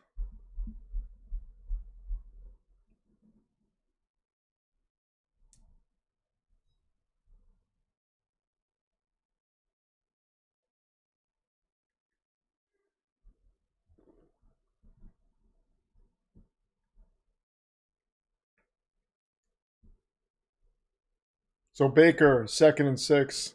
So he made his stop with the Rams. That seems to have rejuvenated him.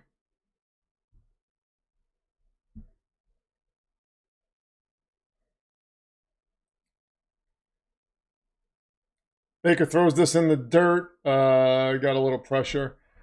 So this is a rough outing for the Tampa Bay Buccaneers, man. Oof. Why are we making fun of Celtic's age?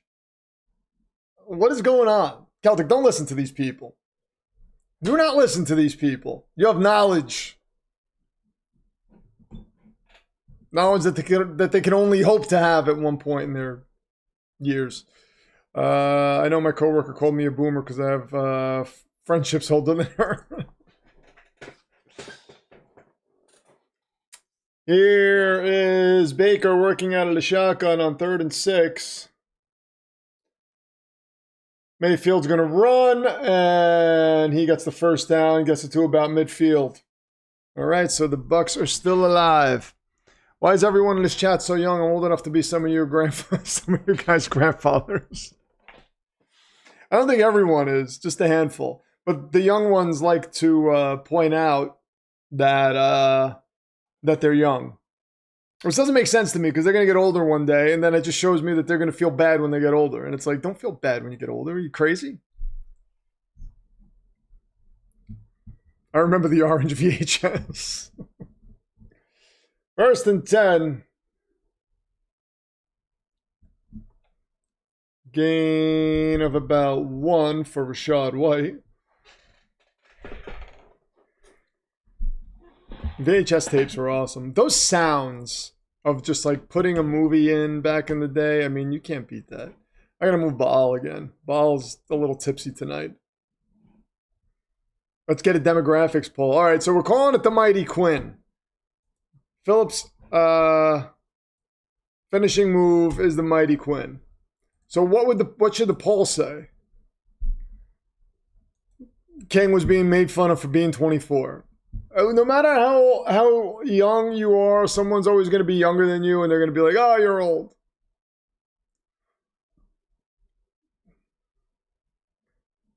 "46 going on 17 mentally is the way to be." Somebody said Gen X was 30 when they were 12 years old, and also 30 when they're 50 years old. That makes sense. Well, we can put a poll up. It would be anonymous. I remember rotary phones, typewriters, card catalogs, yes. Cigarette vending machines, yes. Remember all those things. I remember buying cigarettes for my mom. I was allowed to go to the store and actually buy cigarettes as a kid. Like the counter's here, and I'm like, pack of Marlboros, please. Crazy. And they're just like, here you go. I was talking, a buddy of mine today was messaging me. He was talking about the Ricky Steamboat, Macho Man Randy Savage feud leading up to WrestleMania 3. And the bell, when Macho Man hit him with the bell, and like he was doing those speech lessons because they were saying that his throat was killing him. But the Macho Man like busted his windpipe or something, his larynx. Sean Tucker gets a few yards. And I was like, I watched WrestleMania 3 in a dive bar with my dad, and I was drinking soda out of a rocks glass with a cocktail straw. This is crazy.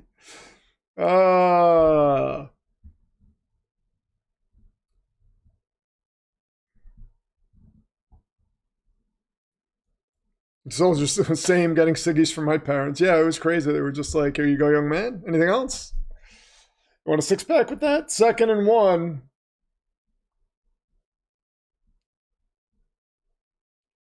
Rashad White runs up the middle, takes this down to the 20. Rich definitely was rocking a mullet. At one point I was. If I find the picture, wait a minute.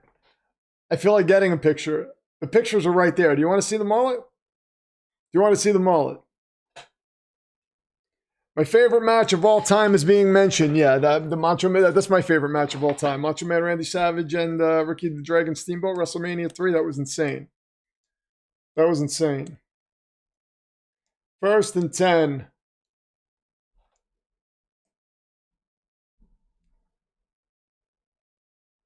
Little end around. Tez Johnson gets hit after about a gain of 6. You guys want to see the mullet? All right, hold on. Let me get the pictures. If I can find it. It should be in there. Let me see. I got them right in here. I don't have to go far for it. Oh, boy.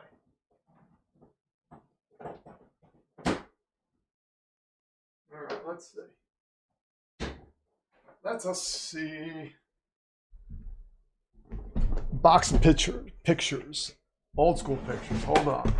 All right, what do we got here? Oh, I saw a crazy PFD. Oh, and there's a pass to Tez Johnson, and the Bucks are on the board. Look at that. Let's update the score.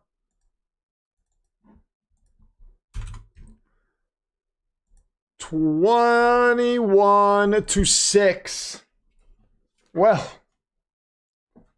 All right. So I'm going to look for the mullet picture. If I could find it, I will gladly show it to you guys. Because, you know, why not? Please tell me you had the handlebar mustache to match. I couldn't grow facial hair. What are you talking about? I was a kid. What guy can grow facial hair now? There we go. There we go. And the comeback begins, says Rowdy. I don't know. I don't know that I feel confident that this will be a legitimate comeback, but at least we've got ourselves a football game. Hold on. I'm pretty sure it's in here. It might not be in here. Let me see. I think I've showed you guys. I could show you guys pictures of the logo creator, by the way. Let's see. Oh, you want to see Skater Punk PFD? There he is. Check him out. Oh, how cool is that guy? Right there. Oh, wait. Right there. Look at him. Yeah. That was Skater Punk PFD. All right, hold on.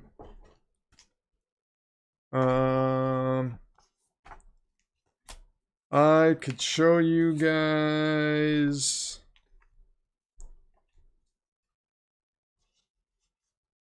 Oh, here's a picture of the logo creator. Right there.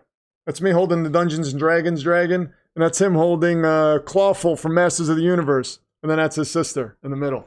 Yeah. Okay. Hold up. Hold up.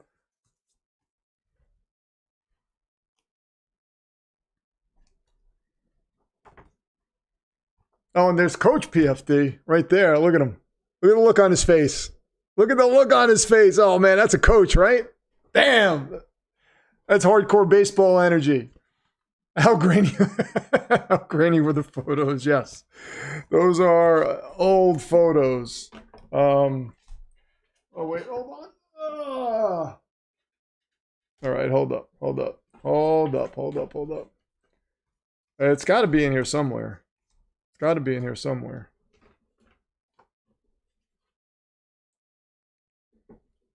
Bum, bum. Oh, so this picture I was telling you guys about, how back in the day we had to use our imaginations a lot, right? So like today you go to a theme park or whatever and they have like a legitimate Darth Vader there if you want to take a picture with them. This is what we got as kids. Could you see that? Oh man, you can't really see it because it's got a green background. Man, I don't know how to fix that. Oh, you can't see it. All right, sorry. Anyway, that's what we got. This one's not grainy though. That's me in high school. Check out that hair. Look at that. I'm wearing a Clockwork Orange t-shirt right there. All right. Look at the baby face, clean shaven face. Yes. Yes, yes, yes, yes, yes. I did have a baby face. Oh yeah, this was me in my Beastie Boys heyday. There we go. Check it out. Look how skinny I was, man. Jeez. Look at that. All right.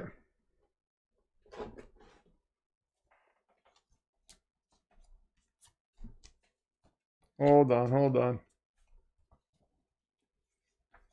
I don't have the mullet anywhere.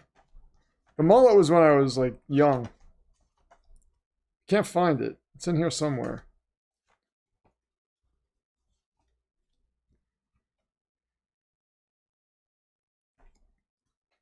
Okay. That was me when I was the Grim Reaper for Halloween when I was a child. Look at that. I showed that to PFA. Matthew Stafford gets the ball to Devon. No, I thought that was Devontae Adams. That's Jordan Whittington. All right, so where the hell is that photo? It's got to be around here somewhere. Oh, it's Chad Pennington, by the way. Look at that. Check out Chad Pennington. Yeah, look at that.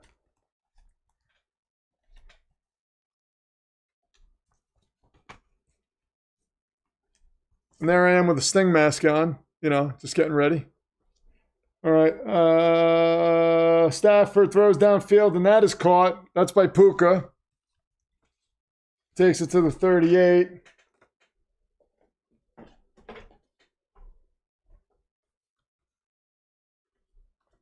Man, my football days, number 38. Look at the terror I look like. You did not want to meet that guy in the football field. Did not want to meet him. You're going to get met with some pain.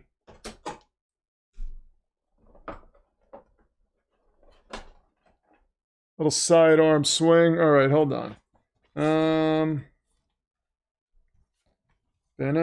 don't know that I can find the mullet picture. Don't know. Don't know. Yes. I was, the box of pictures does say it all. Yep.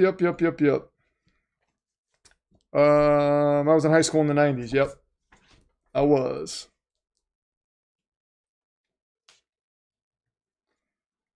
I don't know that I could find the mullet picture. There is a picture where I'm rocking a mullet. I have no idea where it is, though. I must have been in like the... Oh, a beautiful pass to Devontae Adams. Yeah, I don't know that I could find that one. And that is a touchdown.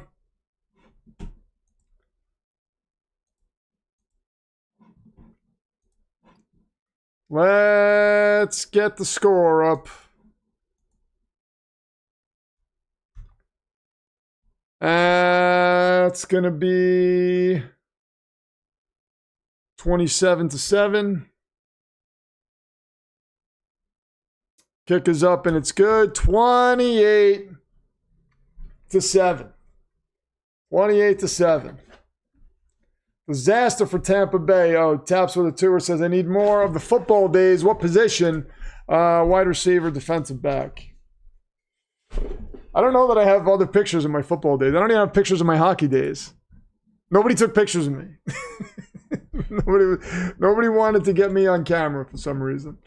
Thank you for the tour caps. Tour taps. I said caps.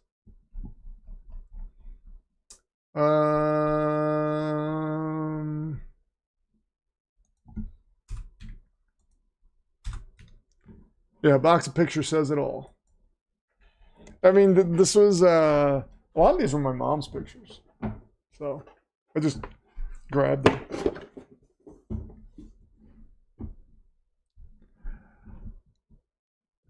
So my stream froze. Oh no, it's back. Okay. It is back.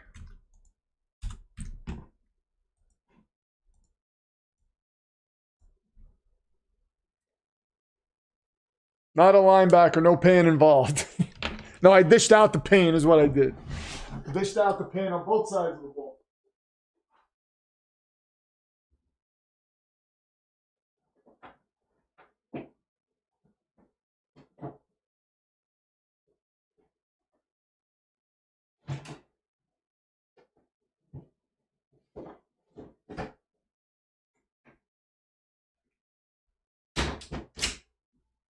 It would have been hard for me to be a linebacker because I wasn't the meatiest kid around, you know what I mean?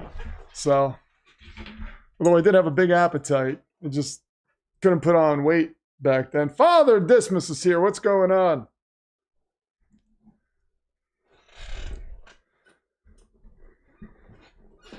There was Lord Share. Rich was the last known white DB before the Eagles. Yep, that was me. I was the one that paved the way for them all. It was me and then Jason Sehorn immediately after that.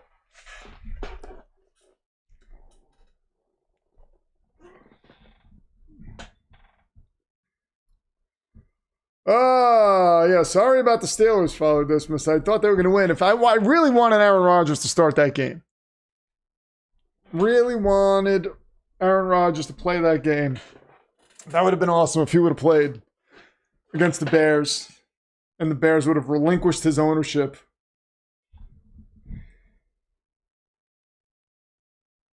And the Bucs get the ball back. And they will take the ball to the 20. So let's move ball. A lot of scoring. A lot of scoring. All right, so let's get the prediction off the screen because it's not going to happen. It's not going to happen. It was honestly a good game. Soldier played outside linebacker and tailback. So, honest question, Soldier. Is American football like a thing in the schools over there? Like, you guys have American football teams? Or is it like certain schools?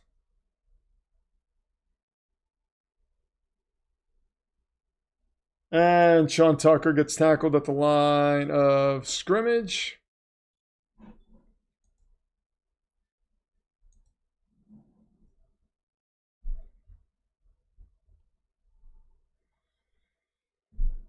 So there was a little blast from the past. You guys got to see pictures that nobody really gets to see. Lucky you. Lucky you.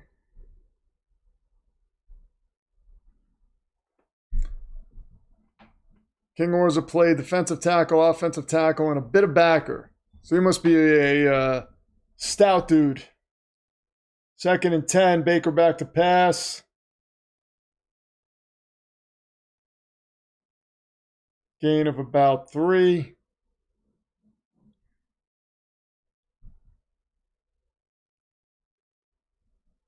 This Rams team is just looking dominant, man. Just looking dominant.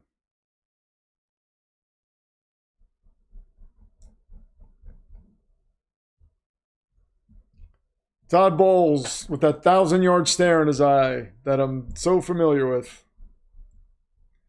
Not massive. We had a PE teacher who got us back from the U.S. And organized for school camp. Oh, that's cool. All right, so it's not like a big thing. I'd go, yeah, that was. I was like, really? They have football over there? That's interesting. 6 foot, 300 pounds. Look at this. We need to get you in talks with Darren Muji. Maybe get you on that Jets defensive line because we could use your help. If you'd be willing to play for us and help us out, I mean, I would appreciate it.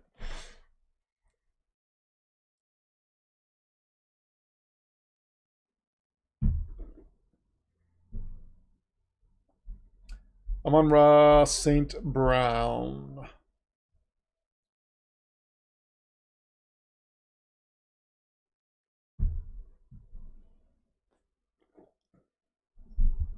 Man, I can't believe the Giants almost beat the Lions today.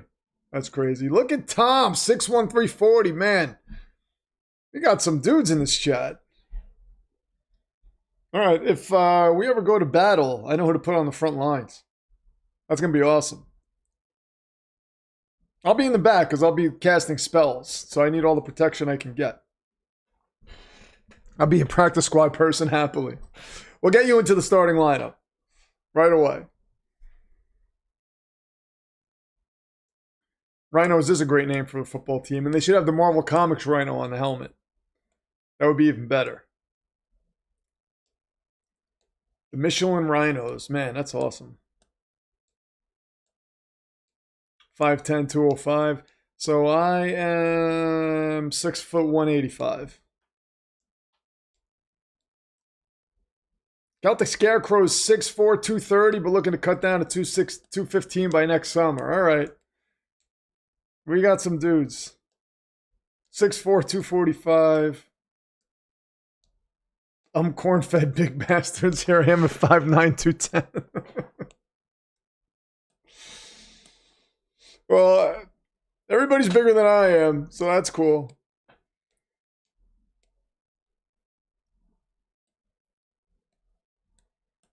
The most I've ever gone up to is like 195. That was the heaviest I'd ever been. Jay Garz is here with the Happy Cowboys win. Look at this. You would look like a GQ men's model in Brady's jersey. What? I'm not wearing Brady's jersey. Get out of here. Congrats on the Cowboys win. That, well, and I'm going to be honest, I called it. I called it earlier today during the Jet stream. We had Matthew here talking about how he felt nervous. He's a Cowboys fan. And I said, I think they got this. And then early in that game, I was like, maybe I made a mistake. But, man, they came back. Thank you, Jay. Thank you for the tour. I appreciate it. Jimmy England, 6 foot. Hold on a second. 6 foot 323. Good Lord. You dudes are like, ugh. So I'm building so we're going to build a wall, a Demonverse wall. For anybody, any oncomers that want to start some stuff. And they're going to be surprised. They're going to turn around and run the other way.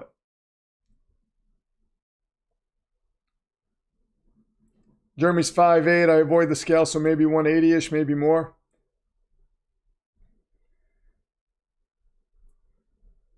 So we could put you at halfback.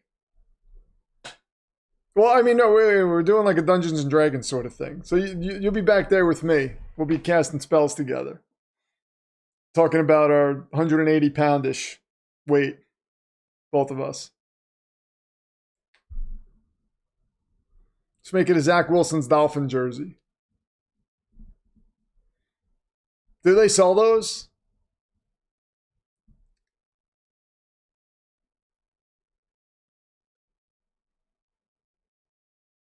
Mayfield over the middle and complete the Sterling Shepard.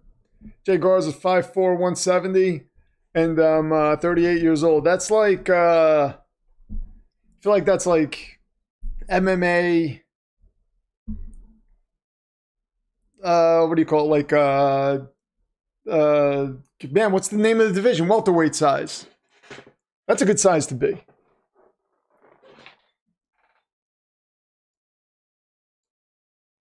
That's like stout. I'm happy the Bills lost, as am I. I like when they get embarrassed. Can I get a cool Warhammer? Says King Orzo. Yeah, of course. Oh, I have a bunch of weapons just lying around. Pick whatever you want. They'll all be enchanted, just so you know, so be careful. Rey Mysterio Jr. Is that is that his size about?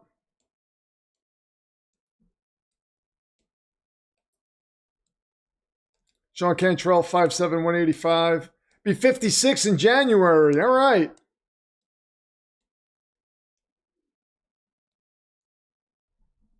Yeah, look at that. Garza. Blue collar doing the job of 5 dudes.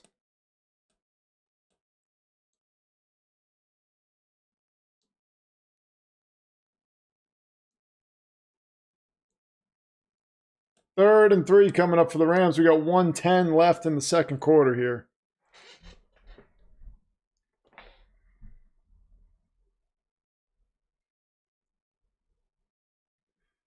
I'm super ultra heavyweight barbarian class. Just stay behind me, says Bubba. That's why you come in breaking all the glass? All right. Got a wide range community. I love it. Adams almost catches that. Jay Garza's got to crash out. Got to go to work in the morning. It's a bit of a drive from South Carolina to Charlotte. Thank you for stopping by, Jay. Good to see you, man. Thank you for the tour. I really appreciate it, dude. Enjoy. Sleep well after that Cowboys win. Sleep well. Keep an eye out. New short coming up this week.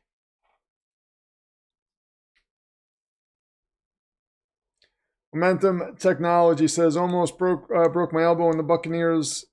Almost break my elbow and the Buccaneers lose the game. Sounds about right today. Or you almost broke your elbow and the Buccaneers are losing, so you're having a bad day. How'd you almost break your elbow? You okay? There is a field goal, 31-7 now. The Rams are just scoring. This chat is like, you guys are like the Cam Scatterbows and Jackson Darts of YouTube chat streams, because everybody gets hurt all the time. Everybody gets hurt doing stuff. And I need you guys to be more careful, because I need you to stick around. Low center of gravity, yeah, there's nothing wrong with that.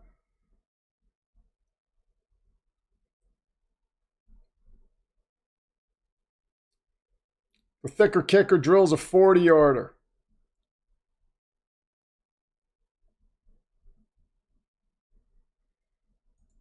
Can we agree that Cam Scatterbo is a dwarven barbarian, right? He seems it. That dude seems like he would run through an army. Fell off my bike. Just hit the elbow, hard icing it now. But a good game, though. Yeah, keep the ice on him, man. There are ladies here, but I don't think we're sharing our weights and ages. Yeah. No one would ask you to. We know the drill.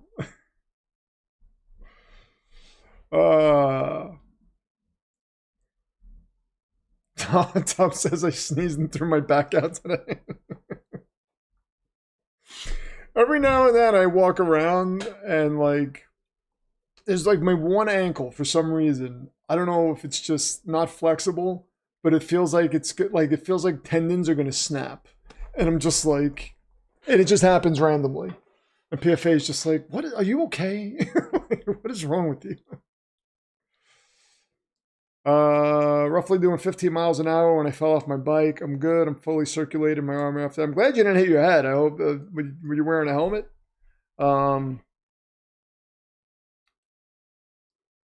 Well, glad you're okay. Glad you're able to join us and you're not seriously injured. So that's good.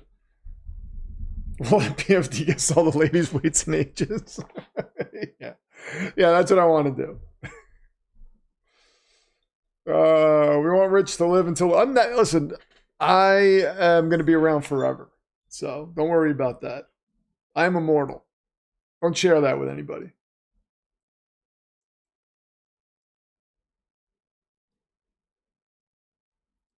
What about the quintessential driver? I think I tore my tricep 3 months ago. I don't have full range of motion, but you think you tore your tricep, man. I think I tore my rotator cuff a couple times. Like I was just out of commission for like a week like this. And then all of a sudden I was able to move it again. I was like, oh, look at that.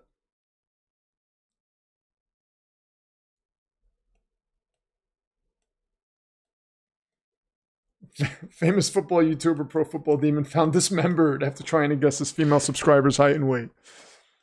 I think Stafford is just snoozing his way through this game. It's just not hard for him at all. He makes it look so easy. He really does. He really does. Do not buy me a Tom Brady jersey, please. For the love of God. You too, Jay. Have a good night. Thank you for stopping by, man. 1st and 10. Baker working out of the shotgun. So the Jester hat is here. I'm not going to bust it out until after Thanksgiving, but it is right next to me. So that's going to get plenty of play.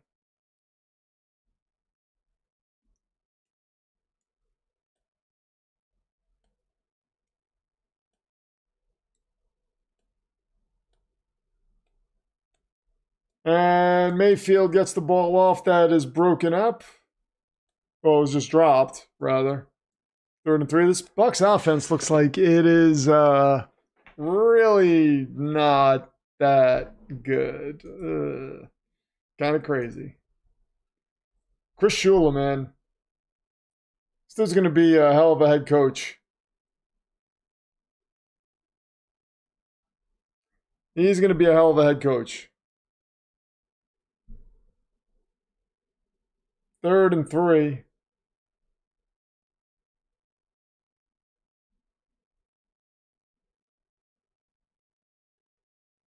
Baker gets the ball to, is that Tez Johnson? That's a 1st down for Tampa. I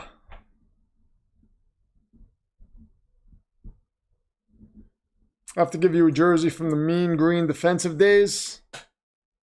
You talking about the sack exchange? Talking about the Jets Mean Green defensive days? Where we still didn't win any Super Bowls? Crazy. Do you know which games you're going to stream on Black Friday? Isn't there just the one game on Black Friday? Hold on. I thought there was just a 3 o'clock game on Black Friday.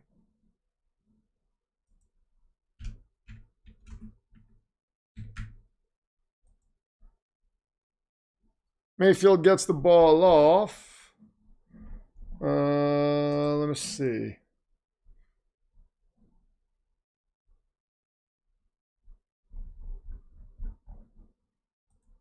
The heck is going on?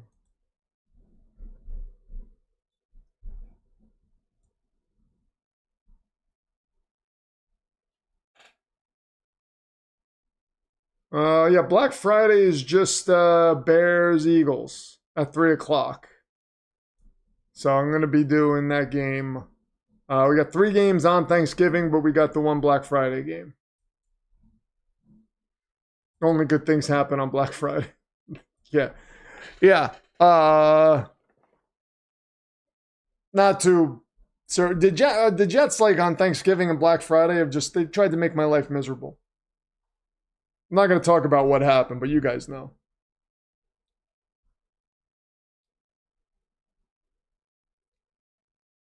Baker tries to get it to Godwin. Cannot. 18 seconds left in the half.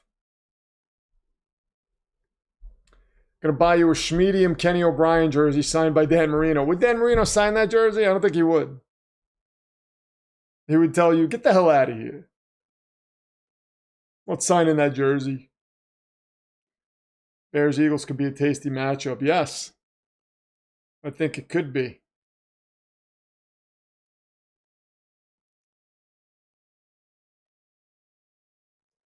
Second and 10. Baker working out of the shotgun. Oh, and he fumbles the snap. That was a bad snap. He has to fall on it. 14 seconds left. 12 seconds. They take a timeout. Now,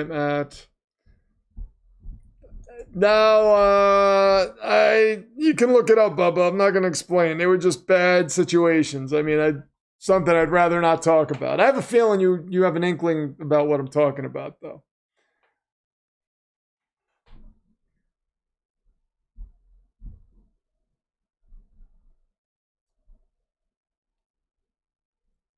Let's pull money together and get him a Vinny Testaverde jersey. I used to have a Testaverde jersey.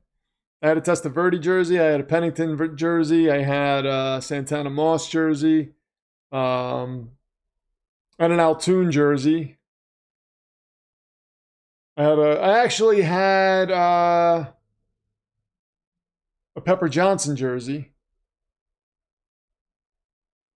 3rd and 21. Baker is going to get taken down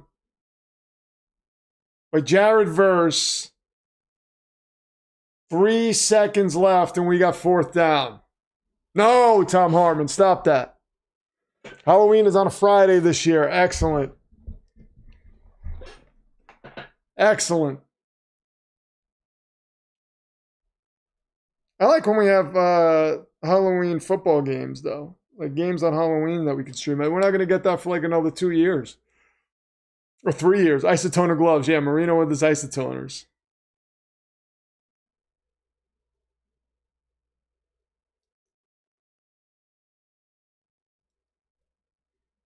No, not a Zach Wilson Jets jersey. Thank you. Definitely not. You could probably get those pretty cheap now.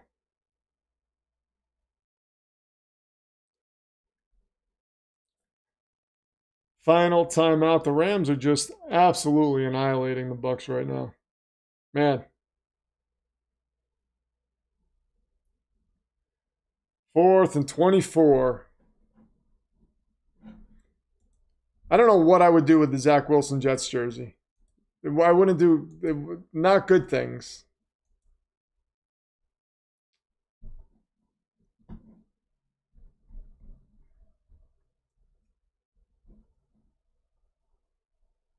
Baker is getting pressure, trying to launch it. He throws a duck downfield, and that's going to be picked off.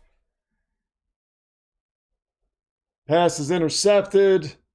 Forbes is still up. Emmanuel Forbes gets tackled out of bounds. And Mayfield looks like he's hurt. Oh, man. Holding his arm. Oh, boy.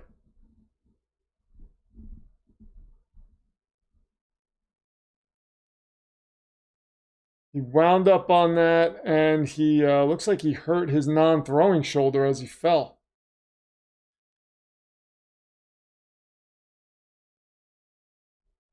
Damn. This is crazy.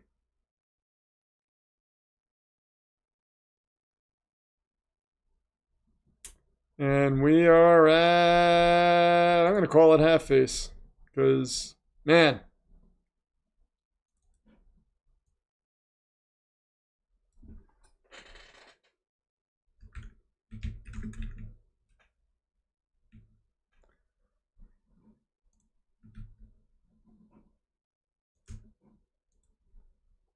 So his shoulder, his left shoulder was injured before, they're saying. And it looks like he might have just aggravated it. So we'll see. Probably get a Zach Wilson jersey cheap in some third world country, says Sean Cantrell. SG is called for half face. Let's see which Zach Wilson Jets jerseys run for. Let's see. I'll do it up here. Let's see. Where can we get one of those? Let's go on eBay, see if they sell them. Let's see. Zach Wilson Dolphins. Let's see how much. Let's see if you can even find a Zach Wilson Dolphins jersey. No. Zach Thomas comes up, though. Oh, wait a minute. Zach Wilson autographed custom jersey. That's a Jets one, though. $50. Buy it now, $50. Yeah, no one's buying that. There are no Zach Wilson Dolphins jerseys here. So that's on... oh, you can get a Zach Wilson rookie card, though, for $4.50. So why would somebody list that? Do they think anybody's going to buy that? Does anybody think anybody's going to buy that? So let's go Zach Wilson Jets jersey. Zach Wilson Jets jersey. $24.99 XL. $20. $15 or best offer. I'm going to offer $2. See what they take. There's a $70 one, but and they're really trying to sell it. It's like brand new, stitched. Yeah.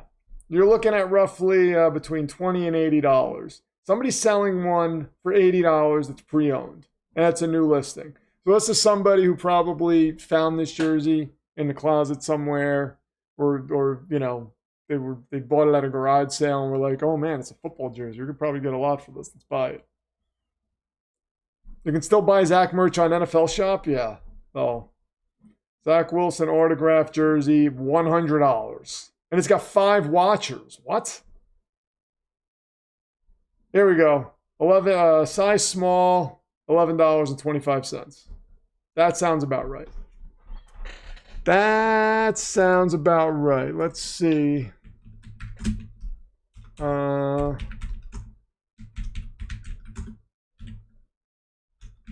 See if you can buy a Zach Wilson Dolphins jersey. Yeah, you can. $118 on Fanatics. That's a ripoff. $118.99. I'll reduce from $170, so it's on sale for $118. Who do they think they're kidding? Someone posted a square or plain brown cardboard on eBay. eBay had to pull it when offers got over 10K. Oh my God. That's crazy. Oh boy. We shouldn't even play the second half. We just need to leave it alone. Now, imagine you can just do that. You can call mercy on yourself. Like, don't make us go back out there, please. We're good. Oh, crazy. Crazy, crazy, crazy. So, yeah, I am getting dog walked in one of my fantasy matchups today. It's not nice because of stupid Josh Allen. It's really because of stupid Josh Allen. Jameson Williams, too, got me 0 points. That's frustrating. I mean, what the hell? And I blame Jamar Chase because he should have not spit on somebody. He's ruining my fantasy matchup this week.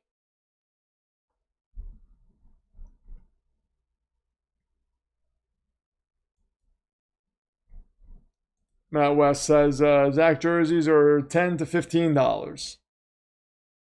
Well, the Dolphins one on Fanatics is $118. I mean, who's buying that? Do they have a bunch of them just sitting around, or are they going to have to custom make it? Zach Wilson Jets jersey. You can buy a brand new one at Rowley House for $65. Zach Wilson new Jets jersey. That's insane.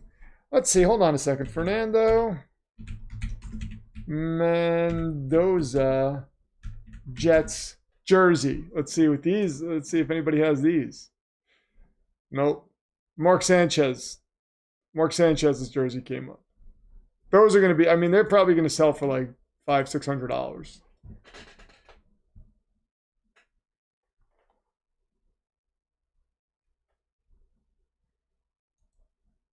Your champ, Philip Quinn, comes in and says, this game is crazy. Philip Quinn, your finishing move, as per the Demonverse chat, is the Mighty Quinn. That's what we shall call it from now on. The Mighty Quinn.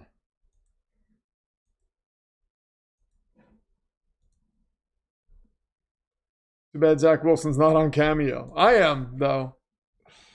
So, there's that. Yeah, he would just, if he were on Cameo, Jet fans would have paid good money to.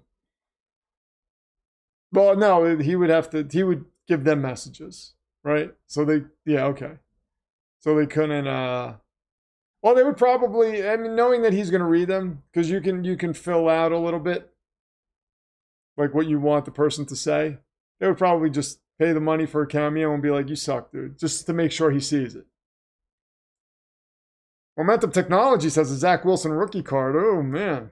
You can get a solid $4 for that. Well, it's listed for $4, but nobody's buying it. Wait a minute. You can make a custom one on NFL Shop for $200. Let me go to eBay again, because you can go to sold listings. I want to see if anybody has... I want to see when the last time a Zach Wilson rookie card sold. Zach Wilson rookie card. $199. What? Prism. Zach Wilson number 332. Gold Shimmer Prism rookie card. Pre-owned. $199 of best offer. So, all right, let's go to sold items. Ah, here we go. This makes more sense. Sold November 23rd. 2021 Illusion Zach Wilson hologram rookie card. $3.01. 2021 Panini Prestige Zach Wilson Season's Greetings insert gold card. $7.50. There were 7 bids on that. People really wanted it. This is my favorite one. Zach Wilson 2021 Panini Rookies and Stars. Rookie Rush card. 1 bid for 24 cents with free delivery. Nothing is over $4.99. Oh, there's one that's graded for $1.99. 99 cents, 99 cents. Free delivery. So yeah, these are not hot ticket items.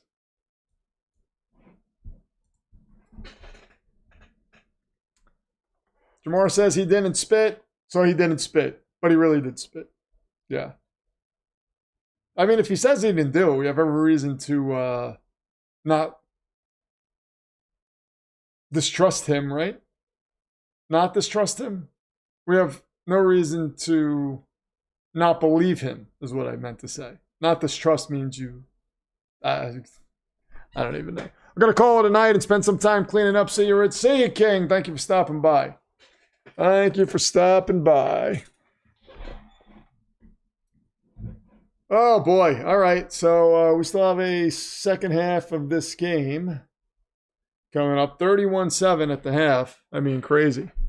You're going to have to put the Hannibal Lecter mask on Jamar Chase now when he gets on the field. I think you can still spit through that, can you? Because it's got those holes there, so they're going to have to, like, seal that up.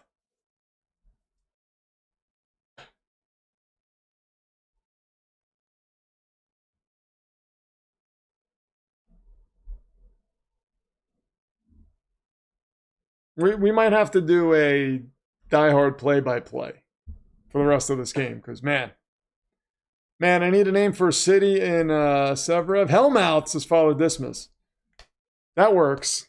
Hellmouth is a great name for a city.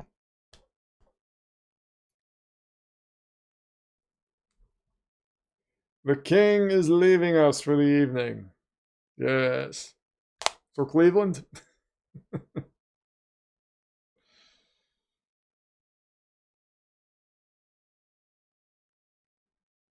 Now I have to see one that came out the same year as the Lamar headstone one. You have that? You have a Lamar rookie card? Is that what you're saying? I think Shador today became the first Browns quarterback in history to win his debut start.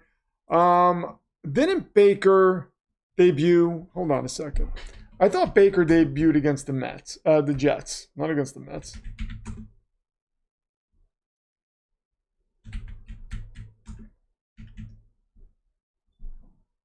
Because I'm pretty sure, let's see, Baker Mayfield's rookie.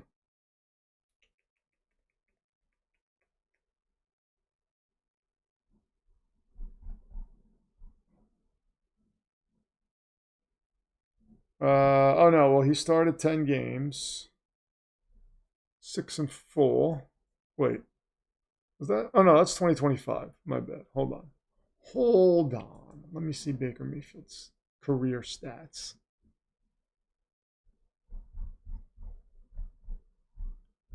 Can I see them by year? I can't see them by year. Baker Mayfield, let's see. Stats by year. Okay. Melissa Klein, have a good night. Thank you for stopping by as your number 2 contender. Melissa Klein, ladies and gentlemen, leaving us for the evening. All right, so Baker Mayfield, 2018. Let's look at his 2018 season. Yeah, his first game was against the Jets, and he won 21-17. That was his first start, was against the Jets. He did not play the first 2 games of the season. So Baker Mayfield won his debut. I remember that. Being like, oh, Baker's going to beat us. First game of the season for him. Beat us, lost to the Raiders, beat Baltimore next in overtime. Then went on to lose 4 in a row and beat Atlanta and Cincinnati. Then lost to Houston, then beat Carolina, Denver, Cincinnati. Oh, he swept Cincinnati that year and lost to Baltimore last week of the season. Yeah, so Baker's debut as a Cleveland Brown, he beat the Jets.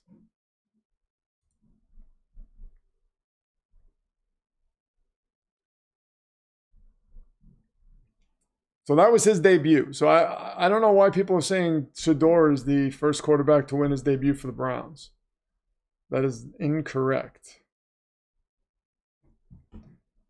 Is it the third quarter yet? We're about to hit the third quarter.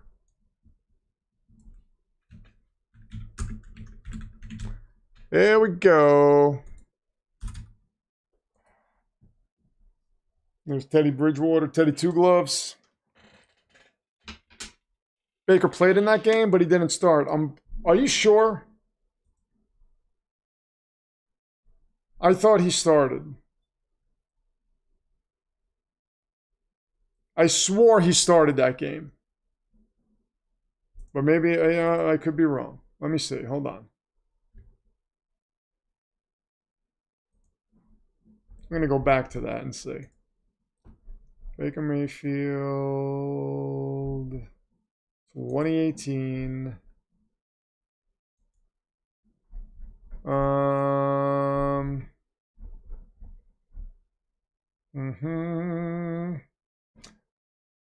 All right, so Tyrod Taylor started 4 completions and 14 attempts, and then Baker took over. Okay. So, all right, so he didn't start.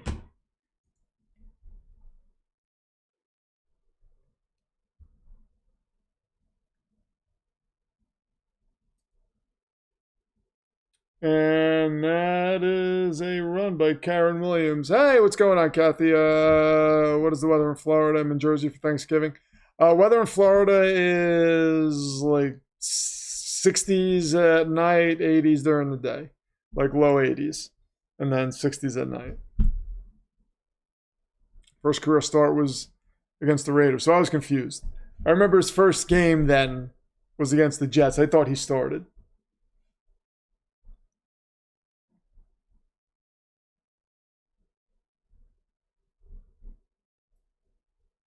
So there's an injury.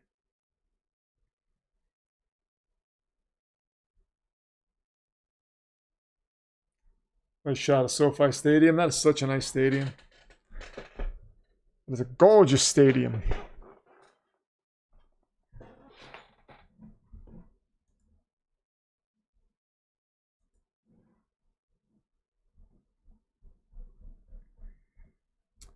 So maybe we can get a Tampa Bay Bucks comeback here. I doubt it, though. I doubt it. I think this is going to get out of hand. Even more so. Even more so out of hand than it is.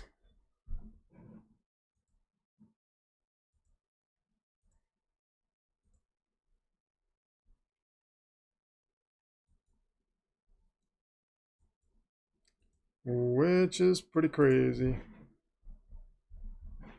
Let me take a look at what games are coming up. NFL schedule.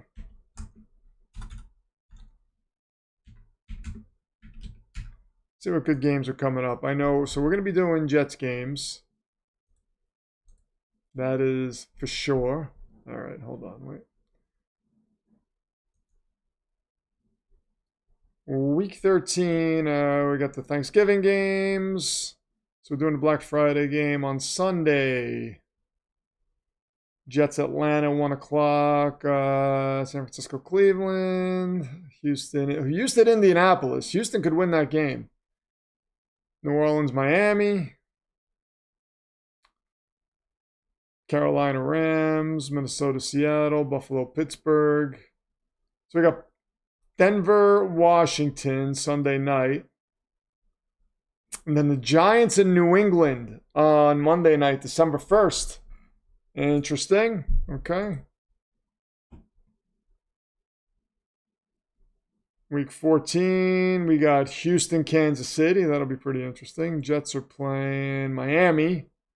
1 o'clock. That's December 7th. And then we got Philadelphia, Los Angeles Chargers on Monday Night Football, December 8th.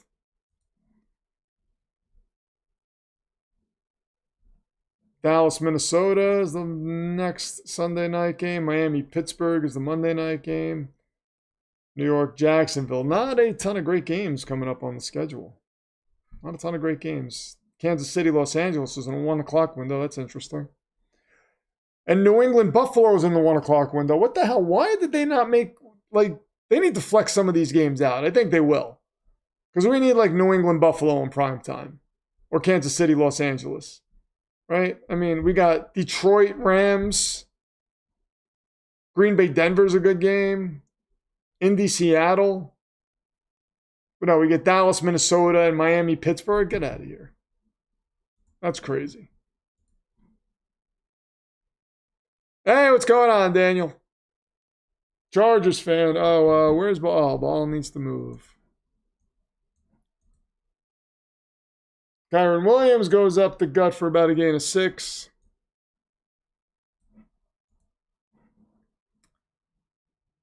So Baker and Shador both started for the Browns versus the Raiders. Oh, that's interesting. Both first starts against the Raiders. Interesting. No more Buffalo. They are average. Buffalo, New England, though. That's a good game. That's a good. I mean, that could have implications for who wins the division. I mean, we have, I think, also that week Chargers, Kansas City, so that should be good too.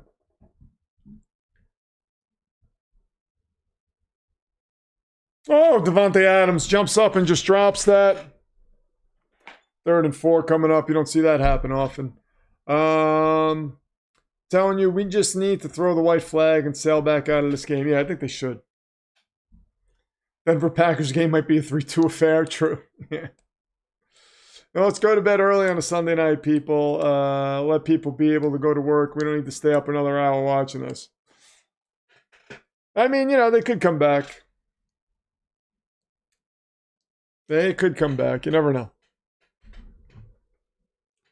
Make it a game.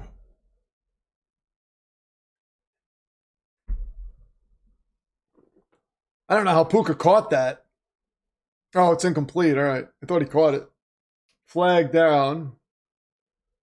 It's a false start on the Rams. This game's turning into a slog. Like a slog fest.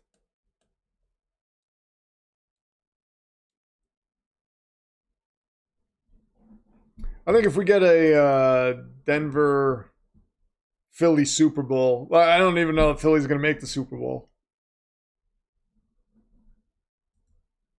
Let's see, NFL standings. Let's see who is in the bubble right now. I don't think the Bills could. Patriots are 10-2. Yeah, I don't know that the Bills are going to have a shot at the division. Dolphins 4-7. Stafford rolls out, throws this away. And the Bucs will take over. Tampa was asking for intentional grounding. Will not get it. So Ravens, Steelers 6-5. Patriots 10-2. Bills 7-4. Colts, Jags. Jaguars are 7-4. That's interesting. Texans 6-5. That's an interesting division. Broncos, Chargers, Chiefs. Teddy Two Gloves comes in.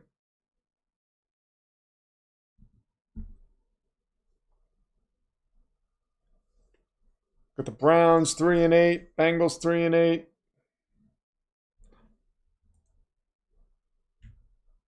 Oh, so that is intentional grounding.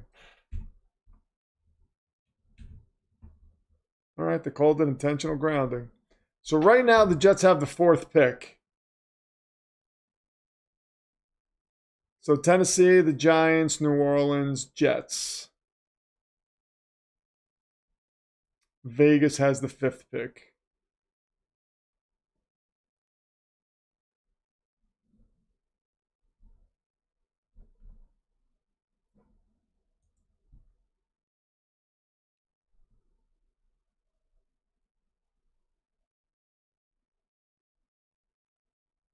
So that was lost it down. He was outside of the pocket, though.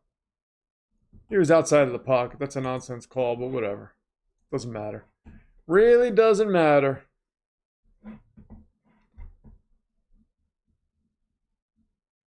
They're about to start flexing games like crazy. I hope so. I hope so. Are we finally mathematically eliminated? I would assume so. Are we? Let's see. So, I mean, no. Technically, we could still sneak in, I think. Like, mathematically, but...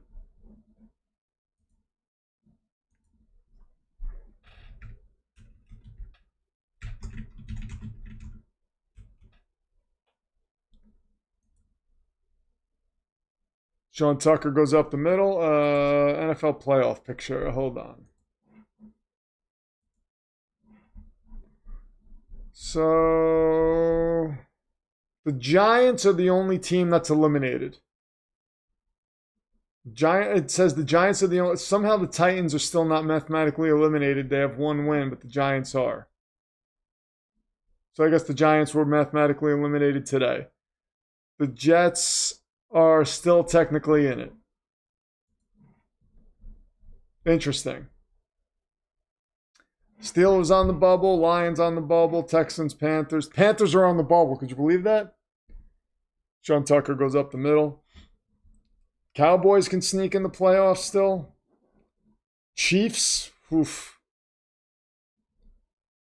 Chiefs are 6-5. So on the AFC side, got Patriots, Broncos, Colts, Ravens, Chargers, Jaguars, Bills. If it ended today, those would be the 7. On the AFC side, NFC, Rams, Eagles, Bears, Bucks, Seahawks, Packers, Niners would be the 7. So, yeah, we wouldn't have Chiefs. We wouldn't have Lions. Interesting. The Bengals are still not mathematically eliminated. Yeah, Teddy Bridgewater did play for the Jets. I don't want to see anyone who will not be on next year's team play from here on, including Fields. Yeah, we're not going to see Fields again. We're going to see, unless Tyrod gets hurt in a game, they might roll Fields out. But we're going to see Brady Cook probably the last 3 games. We'll probably see Tyrod for the next 4.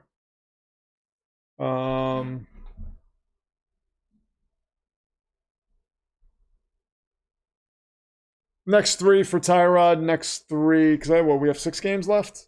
Yeah, we have 6 games left. So we'll probably see Tyrod for like the next 2 or 3, and then Brady Cook from that point on. I don't want to see the Chiefs in the playoffs this year. Bengals are not eliminated. Nope.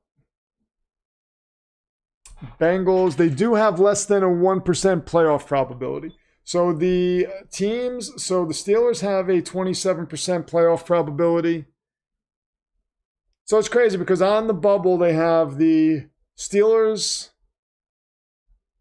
Record-wise, it's Steelers, Texans, Chiefs, but they're saying the Chiefs have a 55% playoff probability. Texans 44%, Steelers 27%. Lions 77%, Panthers 33%, Cowboys 9%, Falcons 2%. Everybody else in the league has either a 1% or less, and the Giants are the only team eliminated right now. If Brady is any good, he needs to be out there or get cut. Yeah, I don't know that it'll be any good, but I mean, they have to do their due diligence and put him out there and just see what he is. I mean, I don't think they're looking at it as, can this guy be the future? I think they're looking at it as, do we retain him next year? Can he at least be a backup or something? But, you know, it would make sense to let him get a few starts under his belt. Fields and Lazard should be cut today. Well, Matt West is no nonsense. He's just like, start cutting guys. Get him off this team. Yeah, I mean, there's no reason to cut Fields. It's a lost season, but if Brady Cook can't play quarterback or read a defense or throw a pass, how do you evaluate these receivers? At least Tyrod Taylor can do that, you know?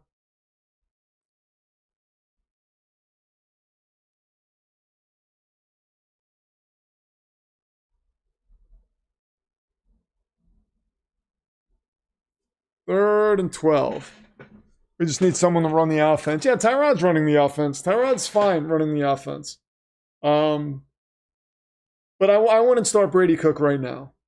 I would let Tyrod get a few more starts just to, you know, give the young talent, the pass catchers, as much of a chance as possible until we say, all right, let's see what Brady has. Glenn's love is the reason to cut Fields. There's no reason to cut Fields. There's no reason to cut him. He's not, you know, it wouldn't make any sense. Just let the guy save some face. AFC South really shook things up, yeah. Glenn, the GM, and the ownership of the Jets need to be cut. I don't think you can cut them. I think you would fire them. You don't want... Darren Muji is just a god amongst men. So just knock that off right now. Gaydon gets a first down. Philip Quinn, your Demon vs. Champion, is going to head out for the night. Thank you, Philip Quinn, for stopping by. Thank you for being the stream's top offering. Thank you for being the Demon vs. Champion. You're a good man. Appreciate you.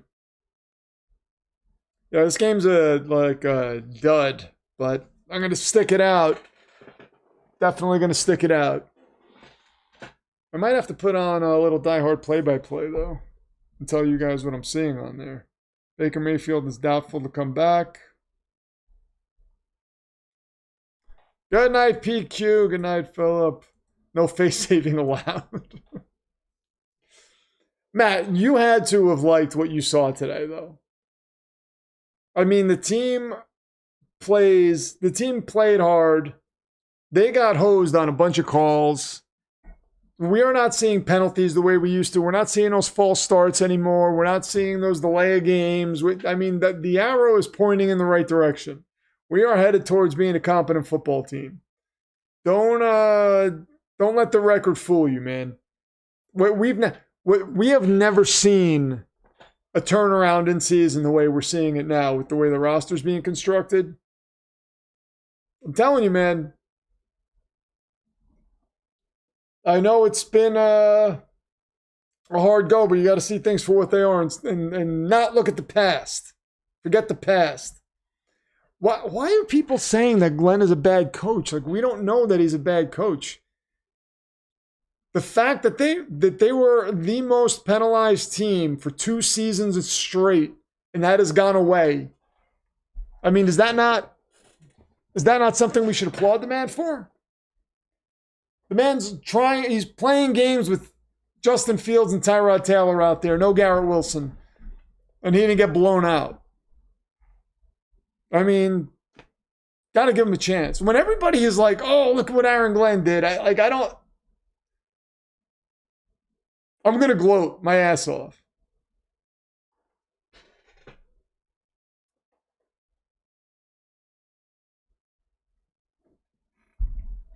That would never happen, Jimmy. They are not going to fire and cut everyone and move someone else and be called the My Little Ponies. That's not going to happen. You suggesting that means you're maniacal. I feel like you're in the mental hospital right now and you broke into one of the offices and you gained access to the computer. And security just discovered that you're there. If I knew what hospital it was, I would call them and alert them immediately. Get you back in restraints where you belong. Teddy Bridgewater gets sacked. Drinking some moonshine? Yeah, I wish. This game is a disaster. This is a total disaster.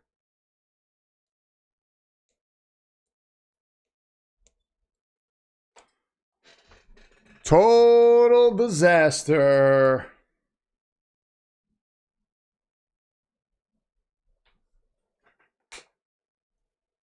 Oh, we got a stupid Josh Allen commercial.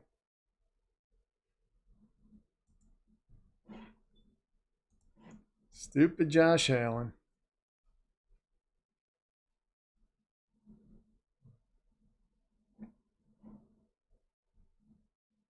Am I worried about ruining the tankathon? No, because of the draft capital. Not worried about that. Well, I mean, realistically, you know, let me look at the, so they have 2 wins. Let me look at the tankathon again. Let me look at their schedule going forward, actually.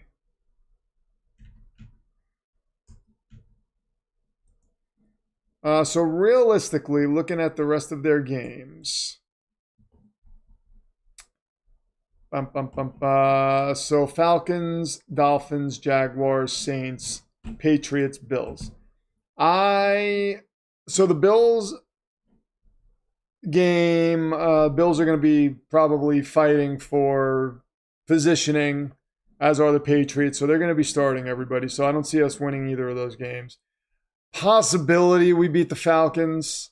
So let's just say, of the 6 games, there's a possibility we win 3 of these, and I think that is like the ceiling. So at most, it's a 5-win team, which is funny because I said they would be a 4-win team before the season. So that's cool. I mean, I don't know how cool it is, but I don't think they'll beat the Dolphins. I don't think they'll beat the Falcons, but I think they could. Actually, you know what? They might beat the Falcons. So I'm going to say, looking at this, they can beat the Falcons and the Saints. I just want to not look foolish in those other games. Yeah, two more. So 4 wins.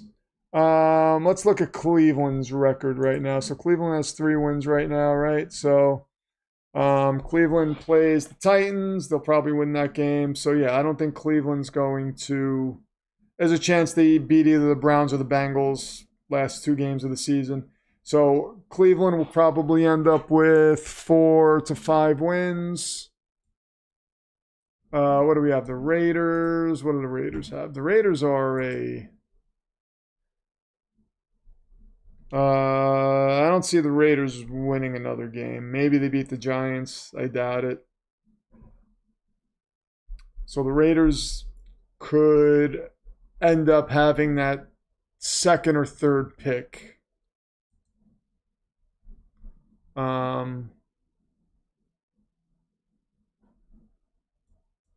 Let me see the Titans. Where are the Titans? What do the Titans... Titans record, let's see, Titans, Jaguars, Browns. Yeah, Titans possibly could beat the Saints.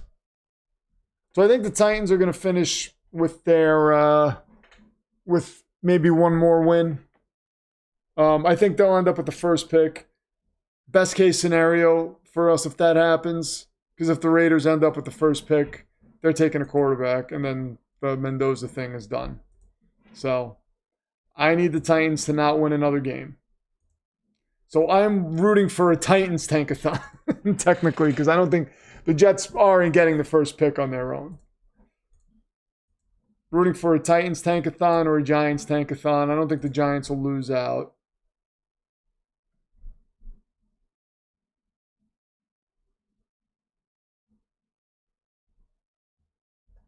I don't know. I think Aaron Glenn is a good coach. I'm just not sure if it's 1st-year pickiness or not.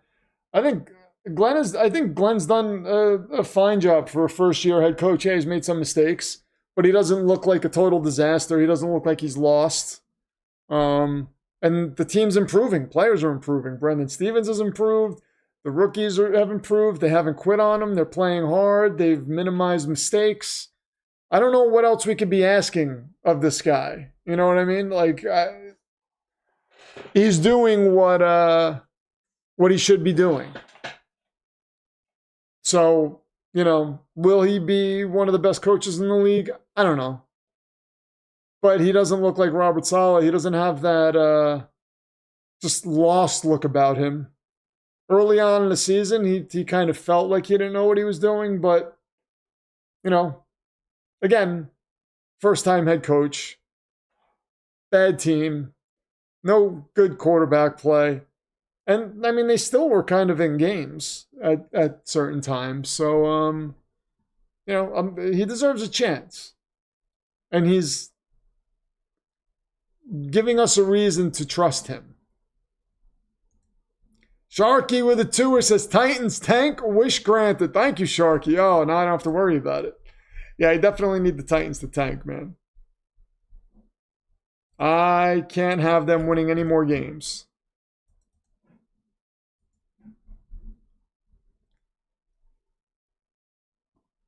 Stafford throws this away. Jimmy England says, you're assuming the Jets are smart enough to know what to do with the draft capital, which they haven't shown they are that smart. In the past, you're talking about the past. You're not talking about the current regime who has shown that they're smart.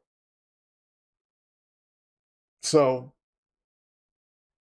if you want to live in the past, Jimmy England, you go ahead. You just continue living back there. Back in the 90s when the Cowboys were actually good. Cowboys played a good game today, though. They're going to know what to do with the draft. They already know what to do with the draft capital they had. They've already picked good players. They've already made great in-season moves. They've already attained draft capital. So all we need is to be in a position where either the Giants or the Titans have the first overall pick, and then the Jets control the draft at that point. It's because Madden ratings don't come out until after the draft. You guys are insufferable. Oh, you're insufferable. We don't care about Madden ratings. You'll see. You'll all see. Just wait. I'm going to have the last laugh. When the Jets are a dynasty and we're sitting here years from now and you're all apologizing in the chat and I'm just phantom zoning you all, not accepting your apologies, we're going to see who has the last laugh. It's going to be phantom zone, phantom zone, phantom zone. But yeah, I think legitimately looking at this, 1, 2, 3, 4. I think the Jets will legitimately end up with between probably the 5th or the 6th pick, which I would think Tennessee would be willing to move down if the Jets are like, we're going to give you 2 first-rounders and the 2nd rounder. I think Tennessee would say, yeah, we'll do that. We need a PFD binge-watching The Sopranos super stream, man. That would be a lot. Nick Ramsey comes in and says, let's go Chiefs. Yeah, they won a hell of a game today. Hell of a game by Kansas City. Don't sleep on them. I think they will get into the playoffs, and they will be the most dangerous team in the playoffs. In the AFC, anyway. I don't think they're beating the Rams if they get to the Super Bowl and face the Rams. I don't see that happening. Maybe they beat Seattle. I don't know. Sorry, what should we be apologizing for? Not you, Ashley. I'm talking about the Jimmy Englands of the world who were mocking the Jets mercilessly. And when the Jets are a dynasty and I'm here having the last laugh, he will be apologizing to me. As a Broncos fan, why are Chiefs fans so quiet this year? They're just They're just sitting there biding their time, I think. Are the Cowboys going to lose Thursday? I don't know. I don't know. That's going to be an interesting game. That's going to be an interesting game. I think the Cowboys can beat them. They are vulnerable, the Chiefs. But again, you have the Mahomes factor, and he just tends to make magical plays. But George Pickens, man, Dallas definitely needs to sign him. Has the Bills Super Bowl window closed? Yes, I think it has. All they really have is Josh Allen. They're so Josh Allen dependent. I don't think Sean McDermott is a great coach. I think he's an okay coach. But yeah, but James Cook is fine, but they are so Josh Allen dependent. I think that window is closed. Dak is so bad? No, Dak's not bad. Dak's not bad. Cowboys are a different team at home. Yeah, they are. Has science invented an immortality serum, since you were talking about how we're all going to get phantom zoned when the Jets are champions? I mean, I plan on being alive 3 years from now when the Jets are making that run. Maybe next year, who knows? I mean, we might see Fernando Mendoza come in and just be like, I'm running this. Let's go. And all of a sudden, the NFL is bowing to him.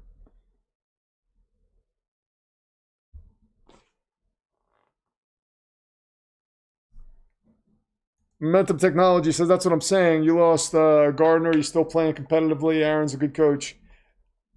I mean, right?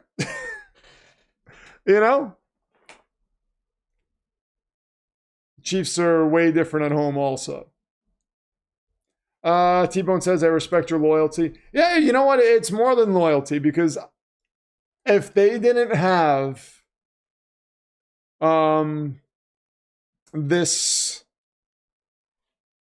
if they haven't, I'm looking at the moves they made this year and they were smart. They were smart moves. So that shows me the GM is competent. I look at the draft, they drafted well. These players that they came away with in this draft, very impressed. Like, they have an eye for talent, as evidenced by not only the draft, but the moves they made in season. And I like that Muji put us in a position where we can move up in the draft to get the quarterback that we want. So, I'm just saying it. I'm seeing it all come together, and I'm like, oh, this makes sense. If they were doing things that were nonsensical, I wouldn't have this confidence. I mean, did you ever see me put up a painting of Joe Douglas? No. It was more like, yeah, sure, I'm supporting the team, but I knew the coaching staff was bad with Robert Saleh. I knew Joe Douglas had missed a lot. I didn't have full faith in him. I was like, he's made some good moves, but man, oof. But now I'm seeing things differently. So I'm not just blindly saying, oh, I'm positive. No, like, there's a reason I'm positive.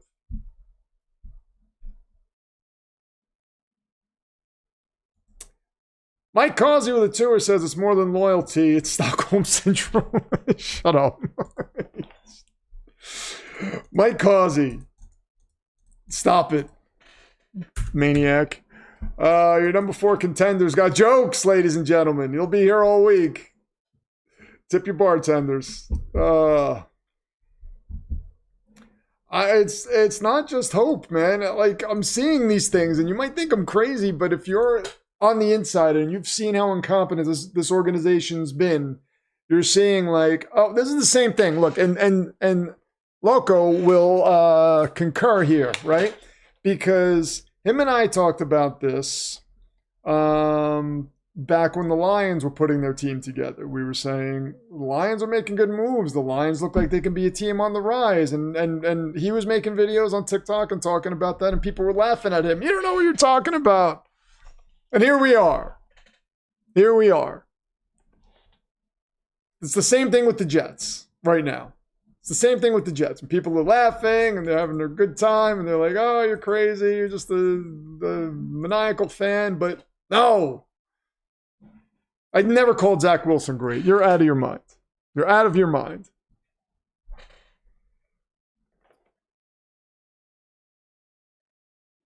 Remy the Enforcer, congratulations on your almost win today. Close. Close. Stafford back to pass. Gets the ball to Devontae Adams, who makes a remarkable catch. And there is a flag. And then the Lions fans became entitled for no reason. Yeah, they did.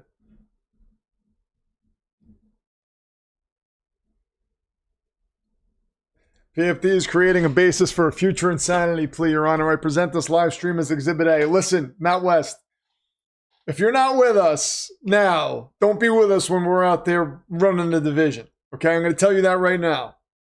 I want to go on record saying it's happening. And you're all going to see. You are all going to see. Giants invent new ways to lose, yeah. I'm happy that I'm going to be sitting here saying, I was telling you guys, and you guys all thought I was crazy. And then Jimmy England's going to be like, you never said that. You said you hated Fernando Mendoza. You said you hated Darren Muji. And I'm going to be like, you're a maniac. They need to put the straitjacket back on you. And the Hannibal Lecter mask. Matt West says, I kid. You know, Matt West, you have to be honest. The moves are unlike any we've seen. I mean, the last time, honestly, the last time that I had this confidence in the construction of the team and the people that were in charge was Parcells. When Parcells came in, I was like, okay, he knows what he's doing. I can just sit back and watch this. But I'll tell you, with the Eric Mangini regime, they did put together a good roster. And then Rex Ryan took it over and, kind of did what he did. But that was the last time was Parcells, when I was like, I see what's happening, I see what they're doing, and I'm cool with it. And was just confident, like, okay, now let's just see it all come together. Because we were on the heels of a 1-15 team. And then it was just like, it's going to take a second, but when it comes together, it's going to come together. And it did. And it did. Charles says, you're not going to run a division. You will be a footnote in history of the new dynasty. A one-year interruption to the greatness of Drake May and the Empire has returned. Oh, boy. Maniacal New England fans.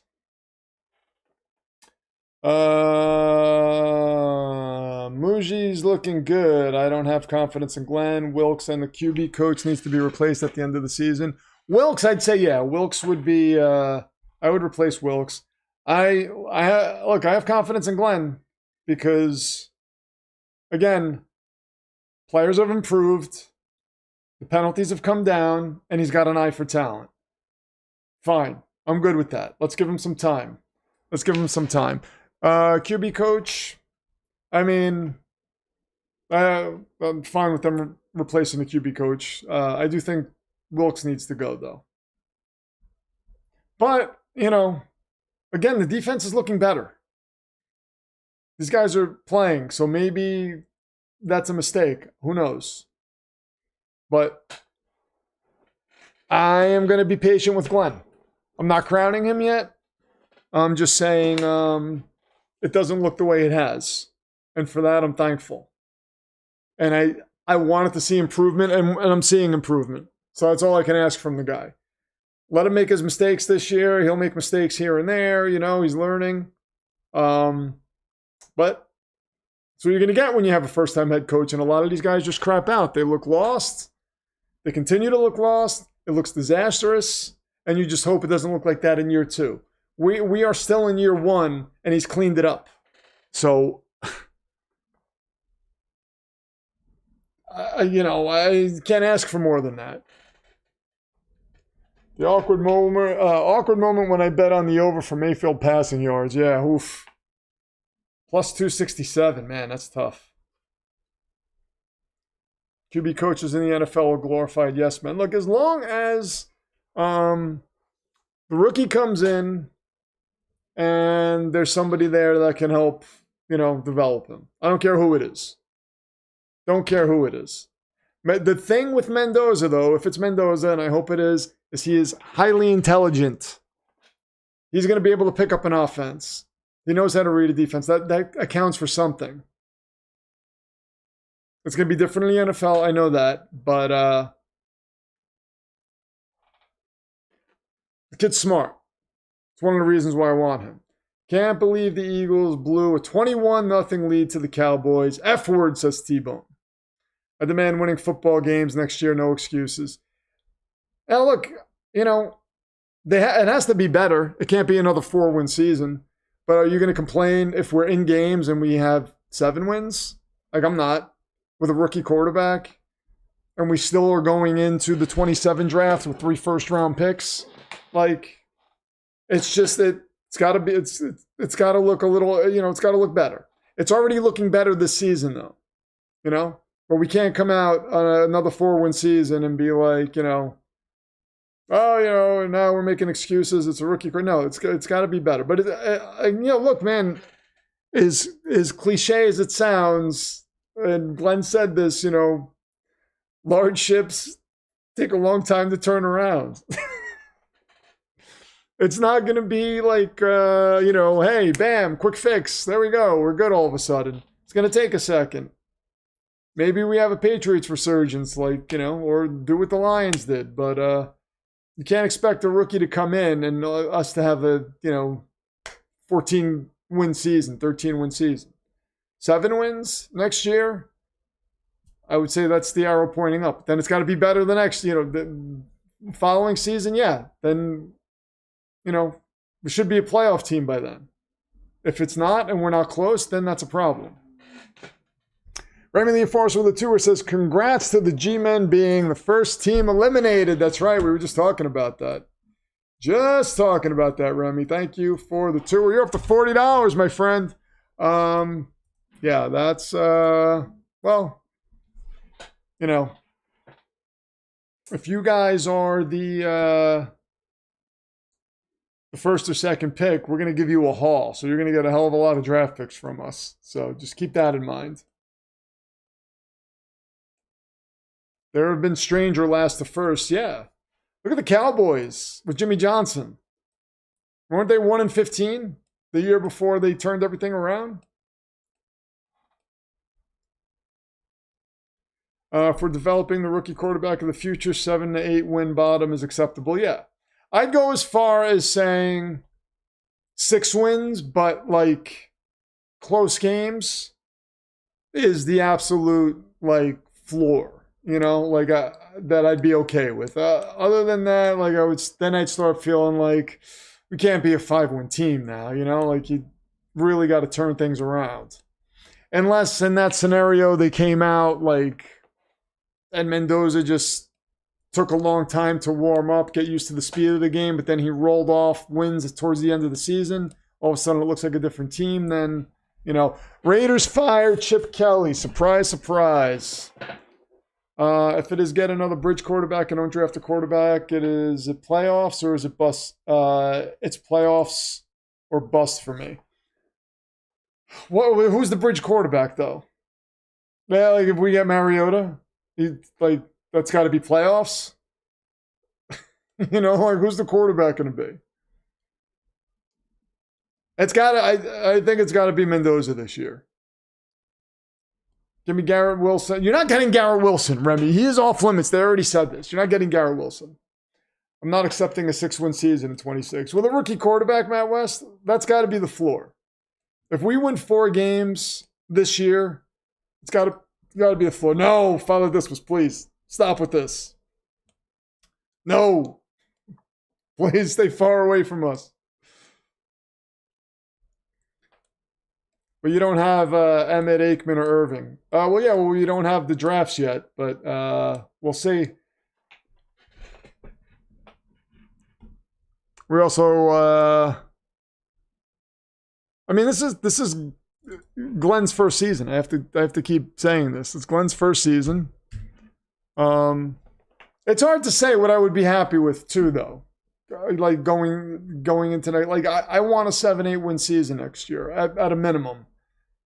But like if we're right on the borderline, a 6-win season, it depends on how it plays out.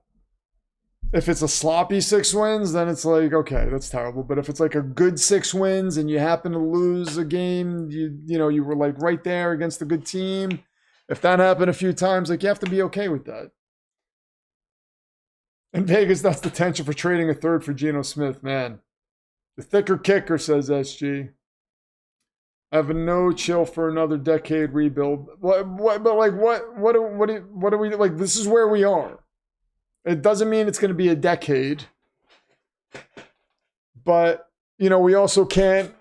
We have to be patient. We can't sit there and just start like, oh, get rid of the coach, get rid of this guy, get rid of that. Like, we have to be patient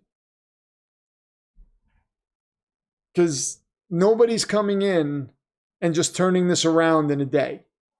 You know what I mean? Like it's not going to happen. This is where we are. We have the draft capital now. We made some nice in-season moves. They're molding the team the way they want. It looks like we have a competent GM. We get the quarterback in the draft. Then it's like, okay, now we have something to build on. Now let's start building from there. And and as we're seeing now, you're seeing the small improvements. So just go with the flow, man. Don't be Matt West. I refuse to let you be like one of these whining Jet fans out there. Do not do it. Do not do it. You can't. You just have to sit back and just let it happen. Let it happen. And they better draft a quarterback. I don't think they better draft a quarterback this year. If it's Mendoza and that's who they want and they are sold on him like I am, yes, go get him.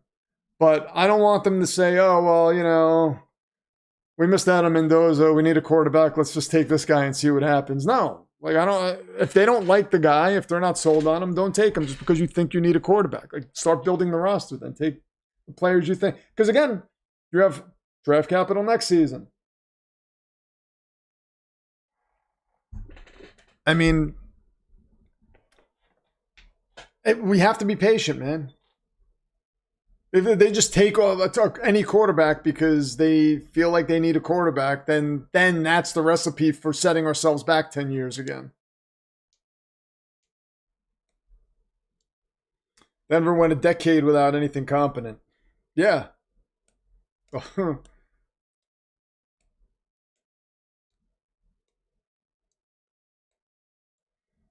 Should have faith in Fields and give him a Watson-like contract. Get out of here, soldier.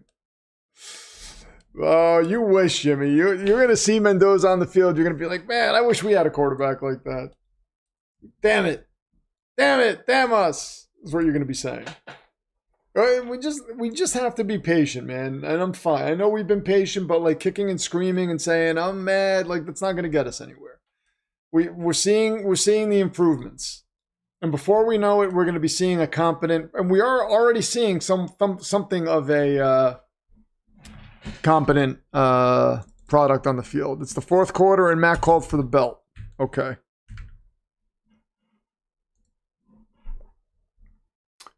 We have. I don't believe I made a Rams belt. What should be on the Rams belt? Hold on. What should be on the Rams belt?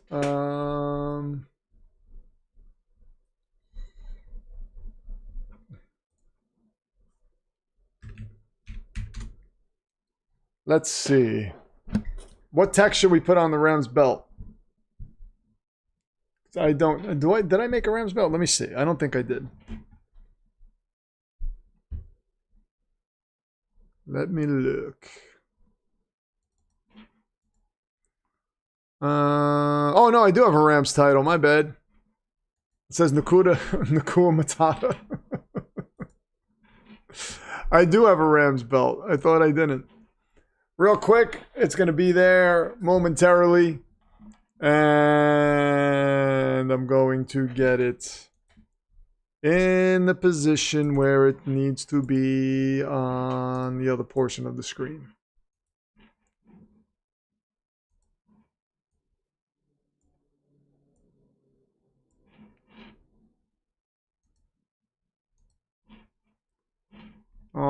right.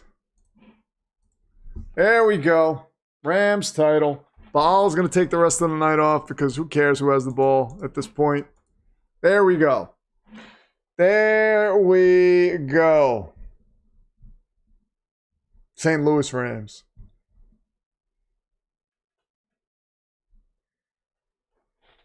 We'll move to your city for cash. That's a good one. Yes, there is the Rams belt. Yes, Baal has been relieved of his duties. He can go rest. Rest well, good demon. You've done quite a job tonight. This game is crazy. I have the score right? Man, 34-7. Who would have thought this was going to happen? Who would have thought this was going to happen? Teddy two gloves. Takes the snap, gives it to Rashad White, who has done nothing tonight. Oh, he's got a big run here. About a 16-yard gain. Los Angeles horns up, baby. Your Rams are first in the NFC. Once this game ends, yeah. Last time we had a home playoff game was before smartphones were invented. That's all in the past. Who cares? Who cares? Future, man. Now, moving forward. My God, that picture is Sean McVay as a Rams assistant coach. Good Lord. There's a flag. Bridgewater throws this away. Oh, Lamar's here. What's going on, Lamar? He says yes. Rams control the house. Yeah, the Rams are... I mean, this looks like my Super Bowl favorite right now. Looks like my Super Bowl favorite right now. Matt West, stop thinking about the past. It's just going to drive you crazy, and then it's just going to make you it's just going to make you impatient, and you're going to go nuts. You have to just see things for what they are, and we're in a better position now than we've been in a long time. Trust me on that. Yeah, Bucks assistant head coach under Gruden is what he was. Looks super young. 1st and 20. Throws this out to Sterling Shepard. They should have a mercy rule in football. Just like... But teams have come back from larger deficits, so, you know, maybe I'm crazy with that.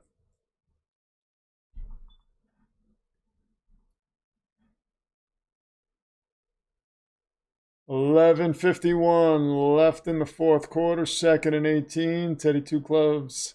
Throws downfield, and that is caught by Emeka Ibuka. He is at the 20. He's a grown man. He is a grown man. You can stack twos and they wouldn't reach Fernando Mendoza. That's right. Keep that one coming, SG, because I stand by that.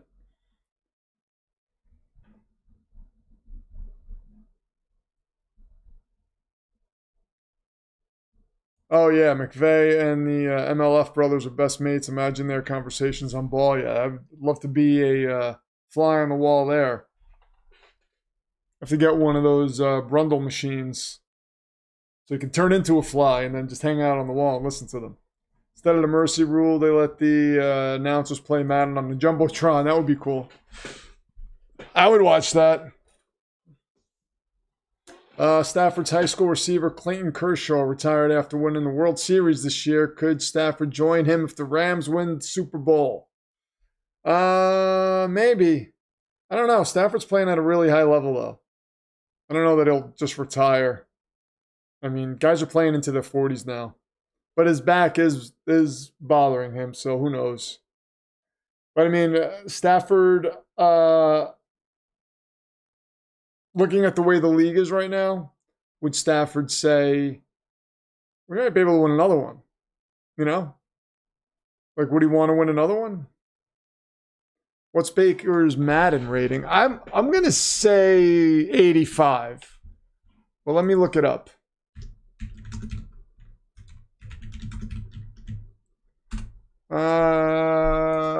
Baker Mayfield's Madden rating is 88. Oh, yeah. 88 overall. I thought it was 85. I was close. His speed is 86. Awareness 92. Jumping 73. He could jump at a 73 level. That's insane. Rashad White on 3rd and 7. Now we got 4th and about 2 coming up. He was 79 last year and 88 this year.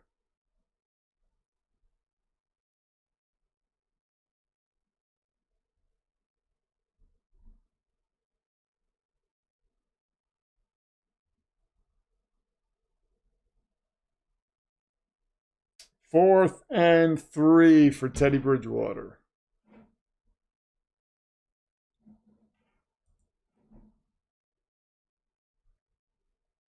And here is Teddy Bridgewater.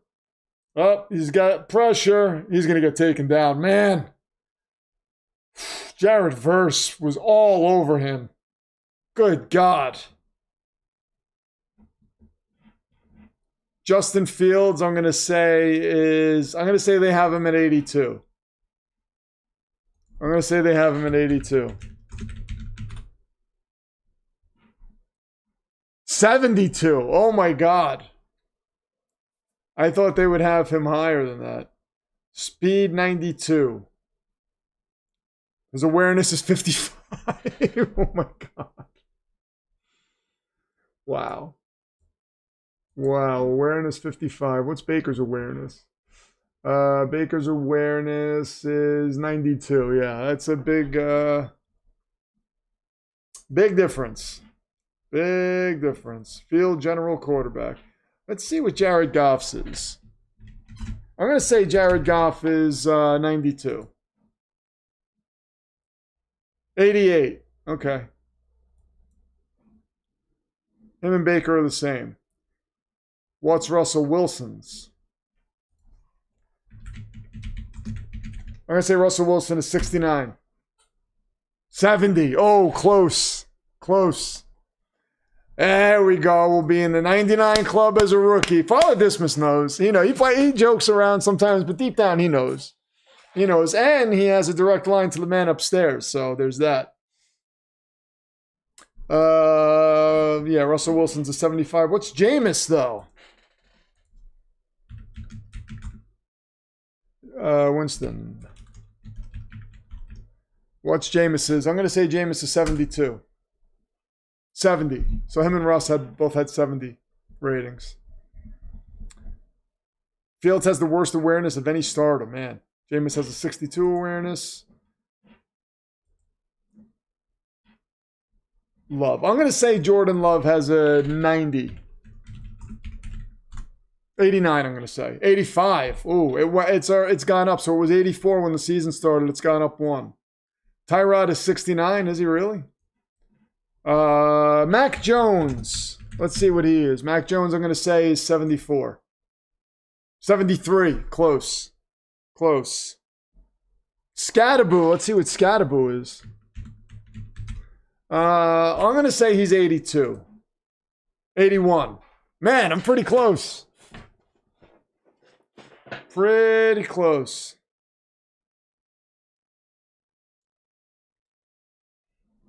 Wait a minute, what's going on? Roddy says, Father Dismas, please ask my Lord and Savior to bless the Rams with another Super Bowl win. And Father Dismas says, if we can't get one this year, you're on. It's that easy? All I have to do is ask you for one? Oh, hold on. How come Roddy got to do it? Wait. If I would have known this. Oh, this is ridiculous. Bo Picks is 80.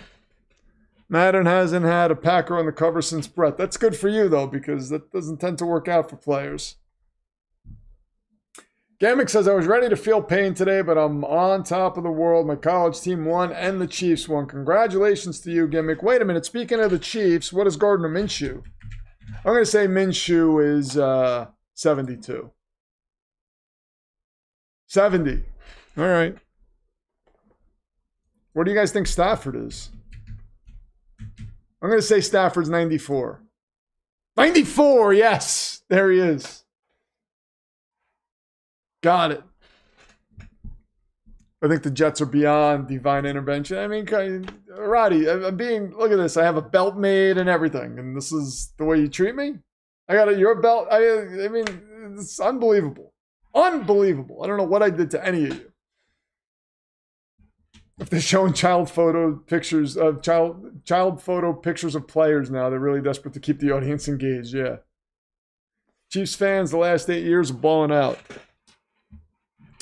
I should join Woody in the war room. I don't think Woody's letting these guys cook on their own. He's not joining in. That's what makes him a good owner. First down by Blake Corum, or close to the first down. 7 minutes left. Jalen Hurts, I wonder what his Madden rating is. I'm going to say, if he's higher than Jordan Love, that's ridiculous. I'm going to say 82. 86, wow. But it has gone down one, so it was 87. They have Jalen Hurts rated higher than Jordan Love. His awareness is 87. That's ridiculous.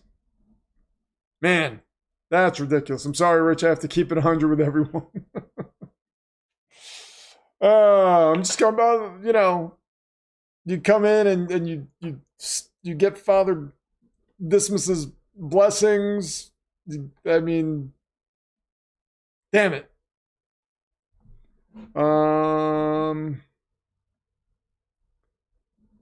Cam Ward had the lowest QB1 pick at 72. Really? Really? All right. What about Jackson Dart?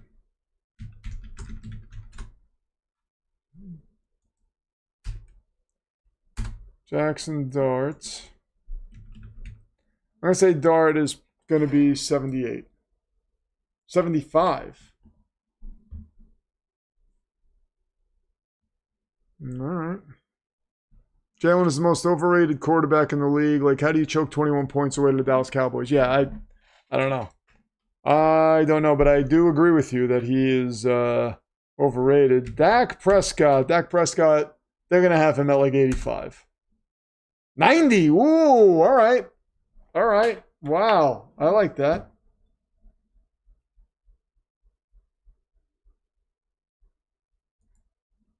I'm a good Catholic boy. Rich Rover asked the big man first wins. Yeah, I should know that. I grew up going to Sunday school, CCD, whatever you want to call it. Was raised Catholic myself. You just got the jump on me there. This Madden rating stuff is pretty interesting. Pretty interesting. Dak's higher than Love.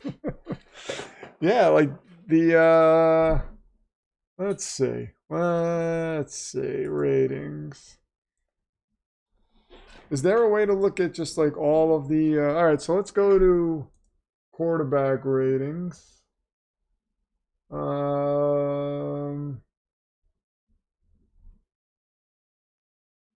Quarterback, okay.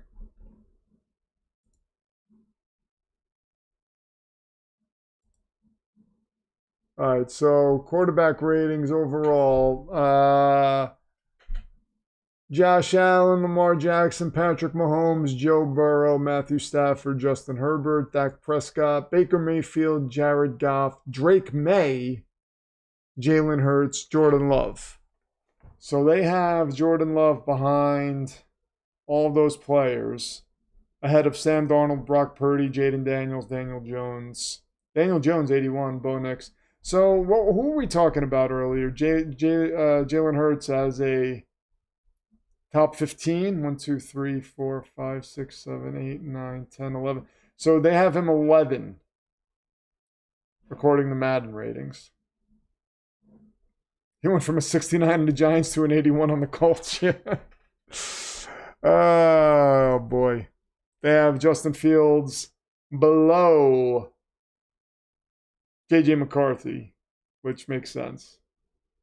They have Cam Ward below Justin Fields. That doesn't make sense. Kirk Cousins below Justin Fields. Spencer Rattler, Andy Dalton. I would take all these guys ahead of... They have Jameis Winston below Justin Fields. Are they crazy? Are they crazy? That's insane. Danny Dimes is 81.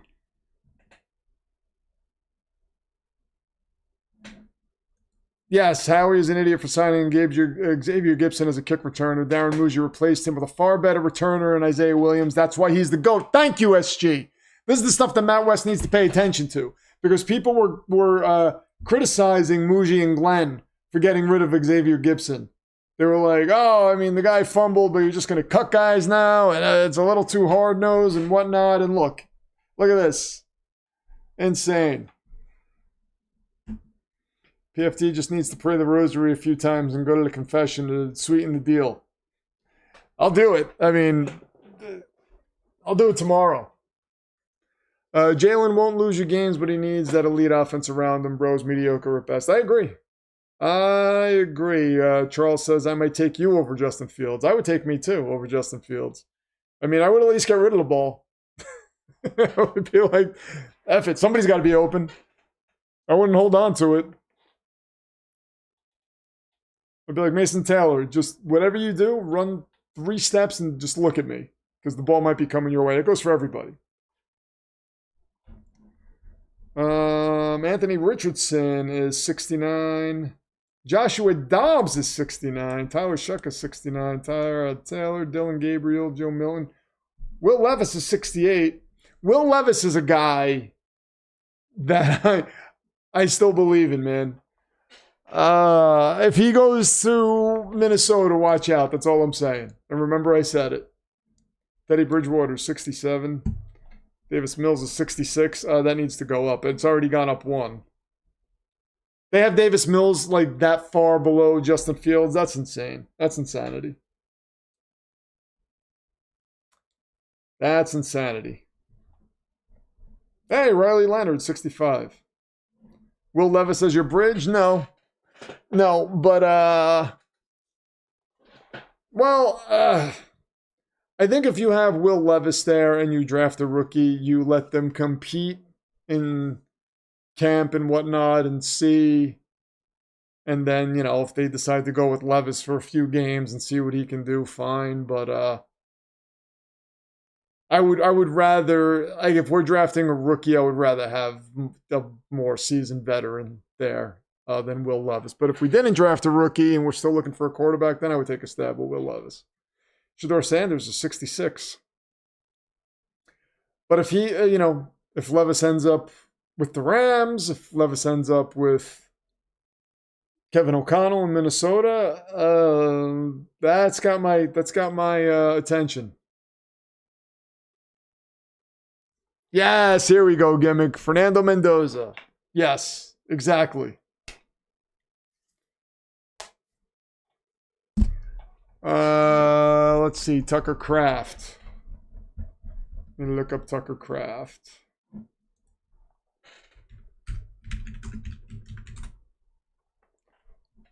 Wait a minute. I have it at quarterback. So Tucker Kraft, speed 88. He's 80 or 84 overall. Awareness 87. Pretty good. All right, Rowdy. Rowdy Eggplant, your television champion. It's calling it a night, celebrating the the Rams win. Sorry, they're not the Raiders. Enjoy Victory Monday, Rowdy. Thank you for stopping by. Thank you for being a Demonverse champion. Appreciate you, man. MetLife Field has a 99 rating for chaos. Yeah, I don't doubt it. I don't doubt it. Game Show Gumbo's here. If Baker is gone for any period of time longer than 2 weeks, the Panthers might actually win the NFC South. That's interesting.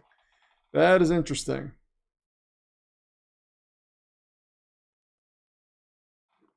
Kyler Murray has the worst awareness. Really? What is it? What is the rating? That's crazy. Worse than Fields? Wow, that's insane. That's going to be interesting to see where Kyler Murray goes too. Because again, I'm thinking Minnesota's going to be looking for a quarterback, and could they go the Kyler Murray route? Who knows?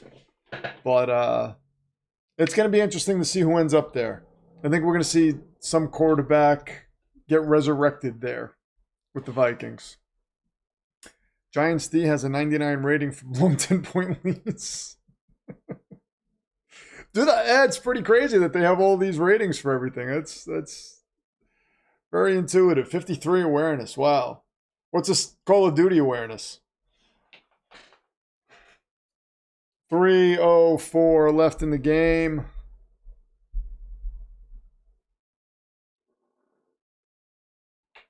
Second and 15. Game Show Gumbo says if Kyler doesn't get on the team, he's going to make a killing on Twitch. Yeah, he will.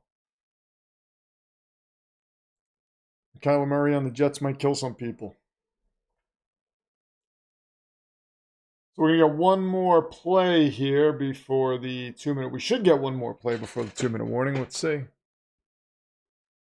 Since he needs a ladder to see over the O-line, how does he even have any awareness? That's true. That's his awareness just at his regular height. But if you elevate him a little bit, his awareness might go up when he can see the field. 3rd and 9. And they're going to let this tick down to the 2-minute warning.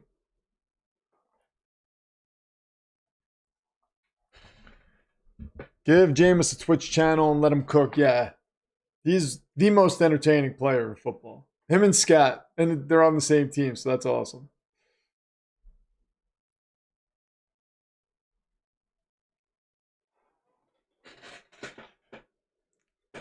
Kyler needs to go to the Shire. That would be awesome. Look at Chris Collinsworth. That's awesome. I'm sponsored by Head and Shoulders. Yeah. Again, we have very clever trolls. When I say clever, I mean you're not clever at all.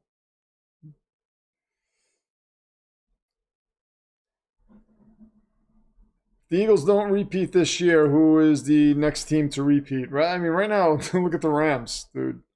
I mean, they are insane. They've taken the Cardinals to Isengard. I've also decided all is forgiven with Rice. He's done his time, and he's my Pookie now. Yeah, he looks good, man.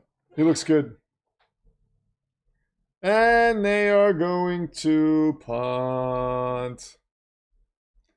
It's all good. 6mk. I hope that's how you pronounce your name. They brought the cake out for the 500th ball joke. Yes. Soldier, yes. Saruman has the future-telling device. Saruman the White. The evil white wizard. That's gonna be interesting because Darren Muji is going to be, he's Muji the Gray right now. He's definitely going to be Muji the White, but does he turn into Muji the White, the Saruman version or the Gandalf version? That's going to be interesting to see as we go forward. A lot of storylines ahead of us. You see, yeah, I don't use Head and Shoulders. I use turtle wax so I can beam lasers off his head and hit the moon. See, that's cleverness right there. That's the cleverness we need. Somebody came in randomly and said something like that, I'd be like, all right, that's cool. That's funny.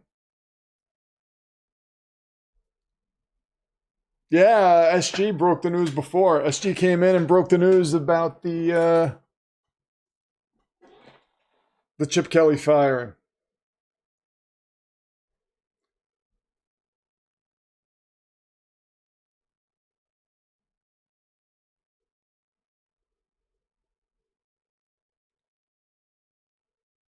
And here we go. Teddy Two Gloves, 108 left.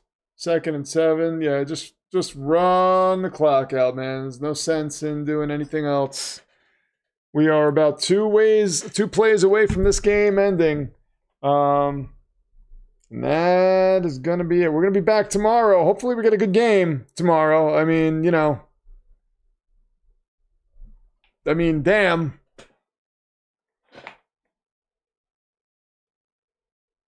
Last play of the game, 3rd and 8. Well, this was a fun day. Happy with what I saw from the New York Jets. Happy hanging out with all you guys. Tomorrow night, we got San Francisco 49ers, Carolina Panthers. Carolina Panthers, who could sneak into the playoffs this year. That would be interesting. And then that will be the last stream before Thanksgiving. So that's going to be a special one. Well, what a good day of football. Thank you to everybody who joined. Thank you to everybody who liked the stream. Thank you to everybody who donated. Thank you to the champions, as always. Thank you to the contenders, as always. For Baker Mayfield, who's got a hoodie on already because he's injured. Shame. Shame. And for Devontae Adams, for making acrobatic catches and keeping us entertained, I am Rich Jodice, the Pro Football Demon. And I will see you guys tomorrow night. Take care.